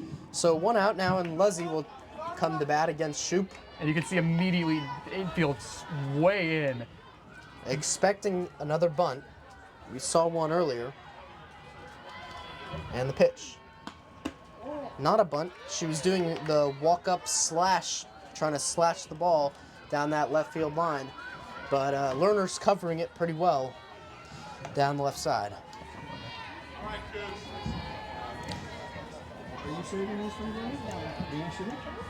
The 1-0.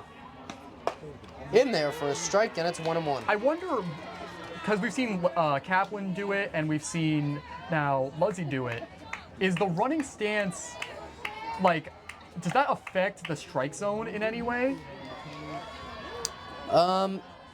It does, because the umpire has a difficult time, gauging the strike zone when you run out of the box. But I think it's only going to negatively affect the batter, not the pitcher. Also, you got to account for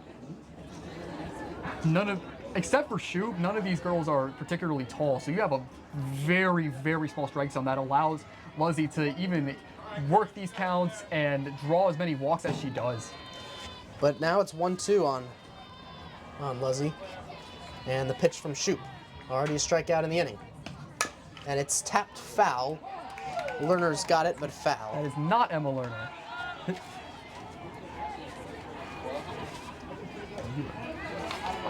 No, that is Alberg.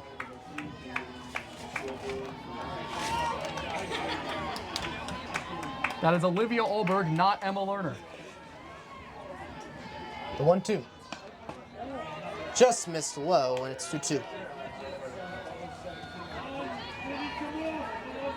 And once again, it's working the count. All 3 of her at-bats have been competitive. The second one was a marathon, but every single one of her at-bats, she's worked, I think, at least a 2-ball count and has given Shoop a run for her money. The 2-2. Line through the hole for a base hit on the ground, and Caldwell's starting off with a single here. So 1 out and a runner on, and just looking to start a rally and chip into this 6-0 Columbia lead. And you have no one better but Deanna Sakikis to kick this one off. Up at the plate for the Chiefs, Deanna Sakikis. Trying to get this game back within reach for Caldwell. The pitch. Tapped foul down the third baseline. And it's 0-1. That's the 6-run lead allows Columbia to have a very much leniency in how they've managed their starting pitchers. Runner on first, 1 out typically sets off some alarm, but with such a large lead, you can just allow someone like Shoop to just go out there and throw. 100%. Shoop ahead 0-1 in the count. And the pitch. Taps another one foul behind home plate, and now it's 0-2.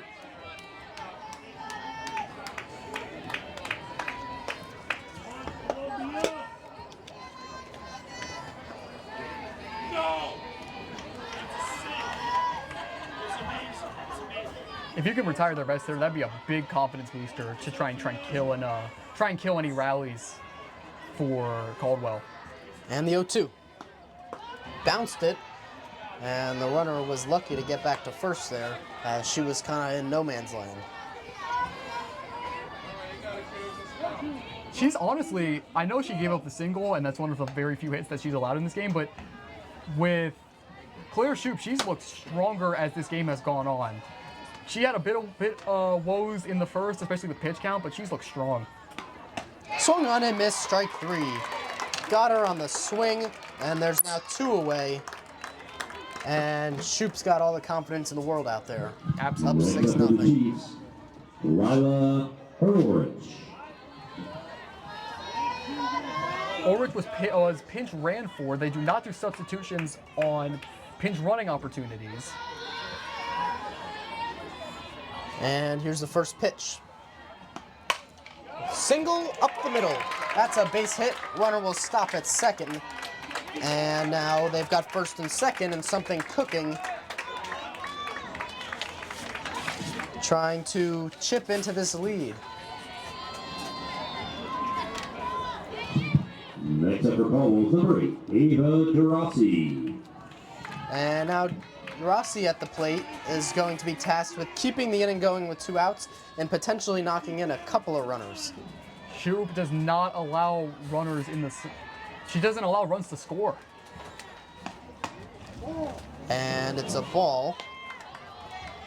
Did not go. That was a hefty check swing, if I do say so And it's myself.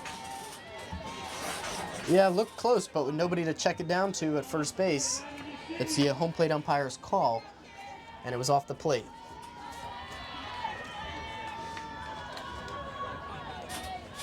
Pitch. In there for a strike, and it's 1-1. And being up 6-0 is nice because you don't have to worry about the runners. You just throw your strikes and let them hit the ball, let your defense do the job, and get out of here and prep for tomorrow. This would be a big detriment to Shoup's ERA if she can't handle this stuff. The pitch. And it's a swing and a miss, and now it's 1-2. I wonder if Clevenger thinks about throwing over to second. Luzzie's playing really far off of second base when the pitch is thrown. I think you don't want to do that. You got 2 outs. There's 2 strikes on the batter. Even if it goes to 2-2, focus on the hitter. Don't distract yourself. The 1-2. Lined foul down the left field line. That was that was some solid contact down the line. And if she gets another one, she might hit that one for multiple RBIs. And that was a pitch to hit. She was just out in front of it. She was a little early on it. It's a pitch over the heart of the plate. It sure was. I don't think she's going to go back to that spot again. I think she's going to try to get her inside, get her to roll over. The 1-2. No, she goes outside and misses, and now it's 2-2. This would be a huge K for Shoup, who could turn into 6 very solid innings. No run innings, shutout innings, giving up a couple hits and a couple walks, but nothing substantial as of yet. But now she's tasked with a 2-2 that's inside, and its count is full, and the Columbia crowd did not like that one. Man, you could just hear the roar. I think it did miss inside just by a bit. I agree. I think it just barely missed. And now it's a full count. The runners can go with 2 outs. And the 3-2 pitch. Swung on and missed, strike 3. And that retires the side. So working out of trouble is Shoup, and it's still 6-0 Columbia as we head to the bottom of the 6th.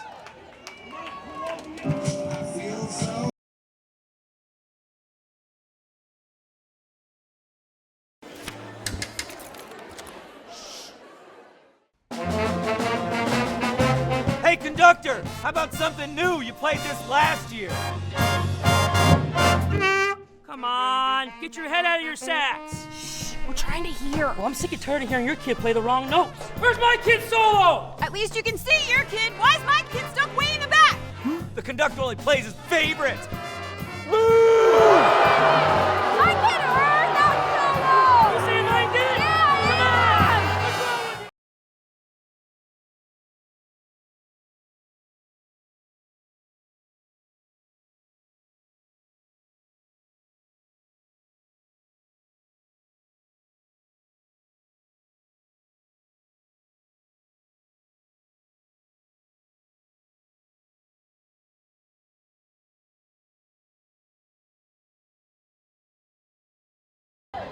Back here. So we are back in the bottom of the 6th inning.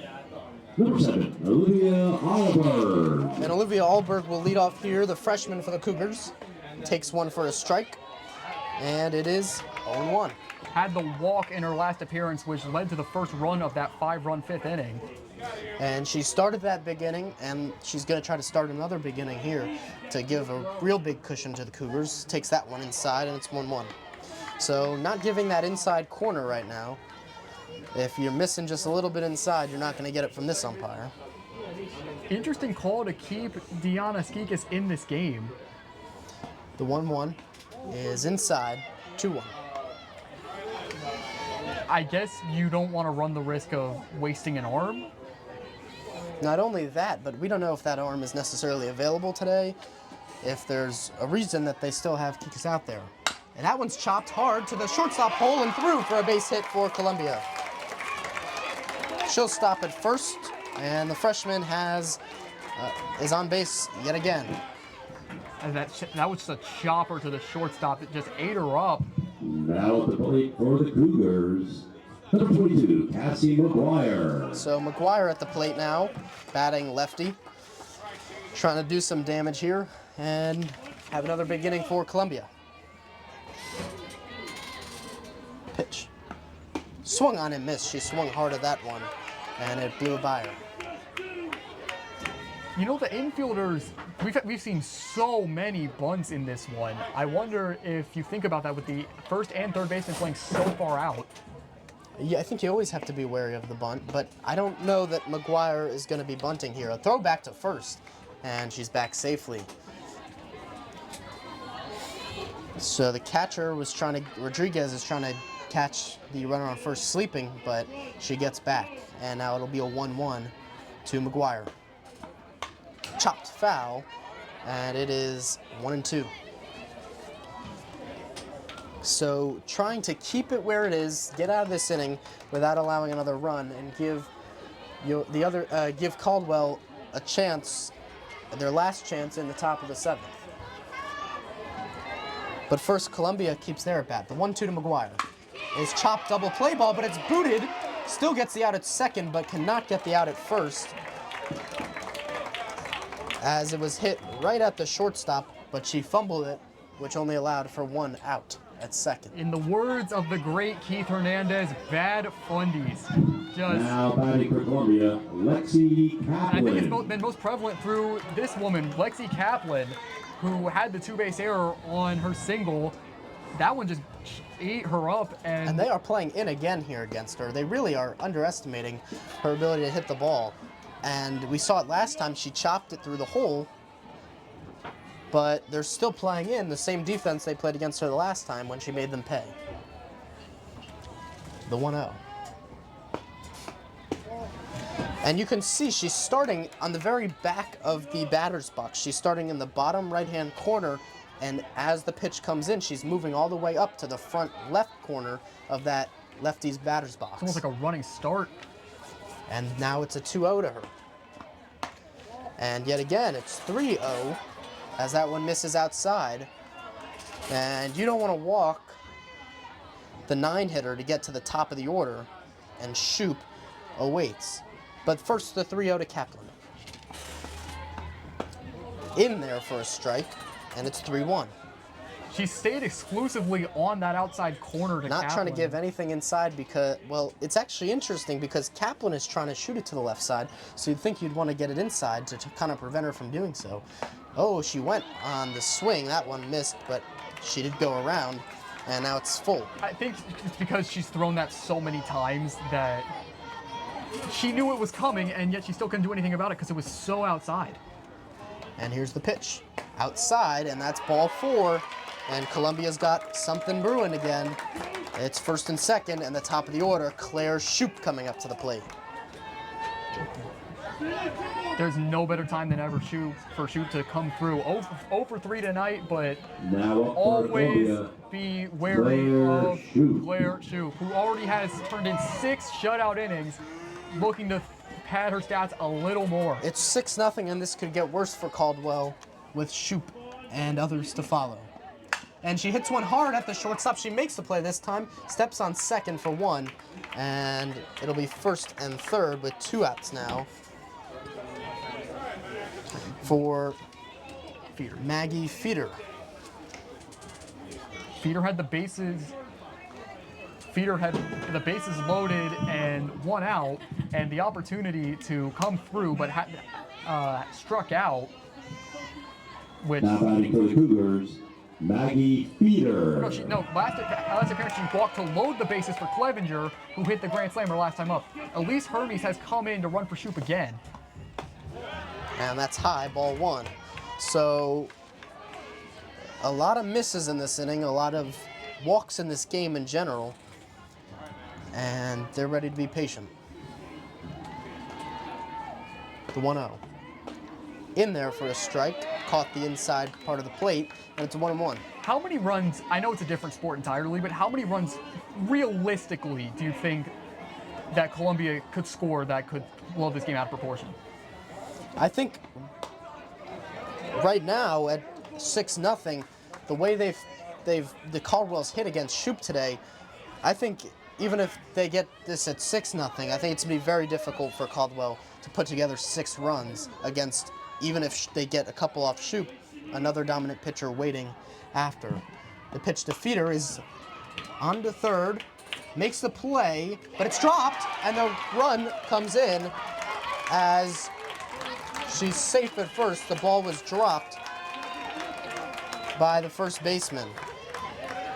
So they had the inning over with an out, but the first baseman could not hold on, and that brings up Next up for the Cougars, Ava Clevenger, who hit a grand slammer last time up, and now has first and second with 2 away. The pitch to Clevenger is in there for a strike. That last at bat by Feeder, where that wasn't necessarily a bad throw by Favada, it was not necessarily a great play on both sides. That one missed high, and it's 1-1. The throw was low, but I think there was a great effort by the first baseman for Caldwell Ulrich, just couldn't pick it. And now the 1-1. Missed outside, and it's 2-1. And this is the opposite of what you want from Caldwell, trying to get out of this inning without any additional damage. And now you've got somebody who hit a grand slam her last time up with a chance to do more damage. And that one misses, and now it's 3-1. Do you think Skikas is being a little bit more careful now, knowing that she gave up the grand slam to her? She might be careful, but she's got to be careful here because on the 3-1, it's hit hard, foul, and it'll hit the top of the dugout and bounce out of play. And now the count is full, and the runners will be in motion. I feel like you have to pitch to her, Well, you don't want to walk her, but you also don't want her to hit another home run, or do more damage. So it's difficult. But the 3-2 is hit hard down the line. That's a base hit. 1 run will come in. Feeder on her way to third. She's being waved home. The throw to the plate is in time. No, she's safe. She got under the tag, and 2 runs come in, and it is 9-0 Columbia. I don't know if I'm not in the shoes of the umpire. I thought that Rodriguez got the tag under Feeder. I thought she was out. I don't know if she dropped the ball or... No, I thought the tag was placed under Feeder. I thought they got her on the bottom of the leg. So you're saying you thought she was out? I thought she was out. But I'm saying that it's possible she dropped the ball, and that because she had the ball in her throwing hand when she came up, so I think there's a likelihood that she dropped it. Now a runner on second for Bernstein with 2 away. And it's fouled off. And it's 0-1. So Columbia adding to their already large lead, and it is 9-0. You got to think about this. This all started because of a bad pick at first base by Ulrich. Exactly. This inning could have been over, but now they're in more trouble. and Bernstein swings and misses, and now it's 0-2. And they're looking to finally get out of this treacherous 6th inning.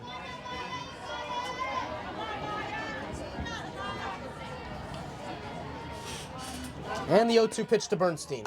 Fouled off, and we'll do it again. Trying a bit of a new approach to Bernstein, who has reached base twice in this game. Throwing, I think she should have done this more with left-handed hitters. I think she should have pitched she's pitching a lot more inside and trying to jam them. The 0-2. And she does get jammed, but the catcher didn't know where it was as it drops foul. Because the defense already has committed 2 errors in this game, but you got to put faith in your defense here. If she does make contact, she does put the ball in play, you could... It's not going to be what Clevenger's done twice in this game. It's not going to be hard contact. It's going to be slow rollers. It's going to be ground balls. She needs to have more weak contact. And that one's high, so that was a waste pitch there, trying to get her to chase. But now with 1-2, she's got to lock back in and try to finally retire this side. And the 1-2 pitch. Just missed inside, and it's 2-2. That's got to be the worst feeling in the world. You think you get the... I think everyone on the team thought that was a strike, but the umpire did not call it one, and Bernstein will have another life. The 2-2 now. Fouled back, and she keeps wasting away these pitches. She keeps throwing inside, and it's resulted in just the only pitch that wasn't a foul ball or a strike was a just low ball. 2-2. And she hits it solidly to right. Coming in, she makes the sliding grab to retire the side. So Columbia adds on to their lead. They lead at 9-0 as we head to the top of the 7th inning.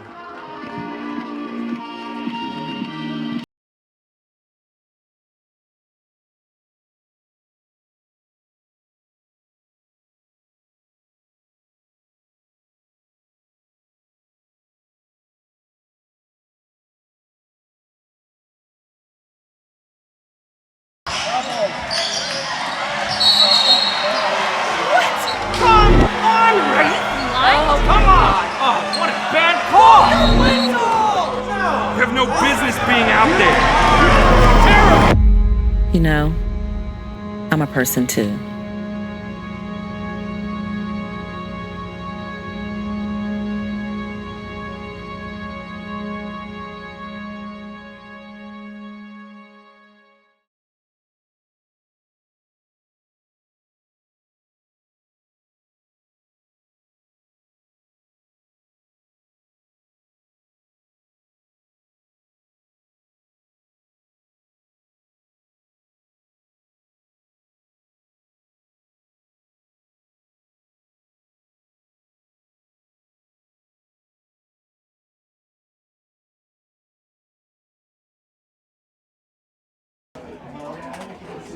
The top of the 7th, 3 outs to get for the Cougars, who are now 3 outs away from securing a spot in the Essex County Championship game tomorrow, right back here at 7. Again, we'll play the winner of Nutley and Mount St. Dominic. Now that game's coming up right after this one, but for now, the Cougars are trying to finish off Caldwell and get to the game tomorrow. Here's Alyssa Favado, who had the play at third that led to the first run of that 3-run 6th occurring. Shoop still out there looking to get a complete game shutout. Grounded to short and on to first for the first out. 1 pitch and 1 out for Shoop, who has looked increasingly more calm and poised as this game's continued. So now stepping up is El Busquillo. And with already 1 out, Shoop is just looking to keep doing what she's done the last couple innings and get through it and get Columbia to tomorrow. Down the third base side foul, and it's 0-1. You got to feel a little bit more tired if you're Claire Shoop. I understand softball pitchers can go for forever, but 7th inning, you're up 9, you're just looking to close this one out. You sure are. And you're just looking to get, you don't need to, overpower them necessarily. Just get the ball, let them hit it, like the first batter did, right to the shortstop, make the routine plays.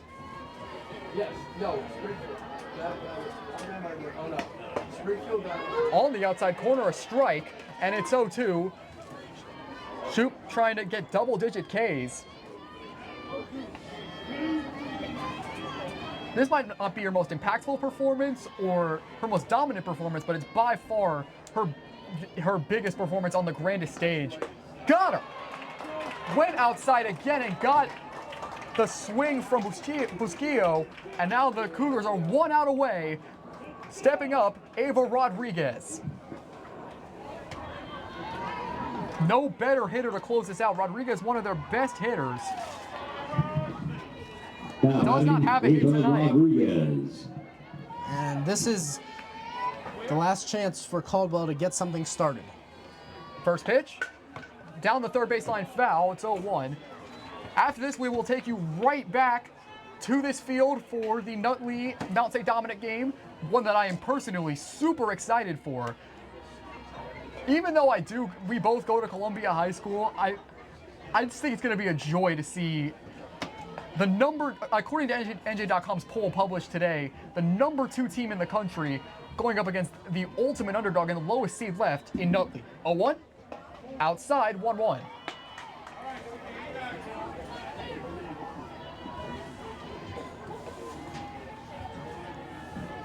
Two more strikes and Columbia can get out of here, get almost a full 24 hours of rest before their game tomorrow back here at 7 in the championship game. Down the third baseline foul, and Caldwell is down to their final strike. Oh, is it 9 innings? No. And now the 1-2. Shoop looking for the dagger. 0-2 to Rodriguez. Upstairs, 1-2, and you could tell she wanted that.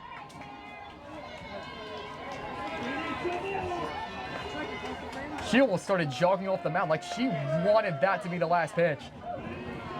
She'll have to throw another.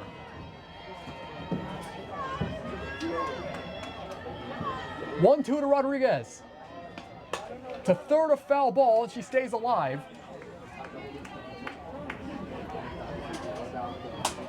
Shoop with a win would lower her microscopic ERA even further. At a .43 clip, would finish her 89th inning of the season. The only real detriment to her in this game was that troublesome first inning where she surrendered a walk and threw a bunch of pitches. 1-2 to Rodriguez. Just missed, and it's 2-2.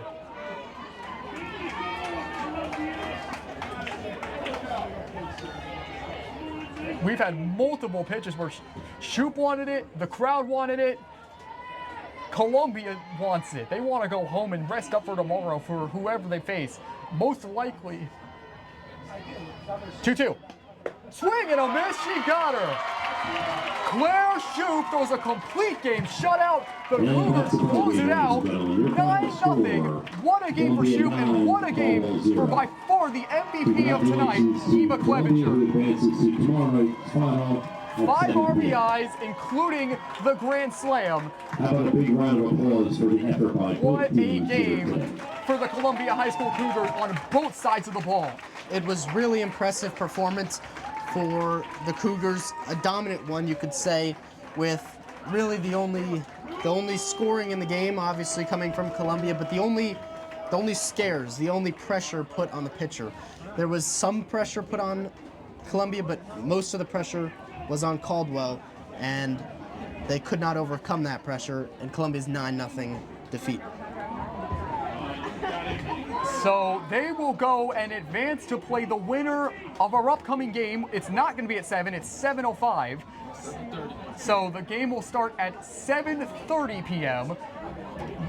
And this will be fun to watch. The ultimate underdog story, the number 5 seed in Nutley, a team that only rosters 13 versus the number 2 team in the state, and a pitcher has an ERA under 0.3. This should be a show. For MFHS Network, D1 Media Pro, and our entire wonderful crew, I'm Jeremiah Skloop, signing off, and we will see you in about 30 minutes.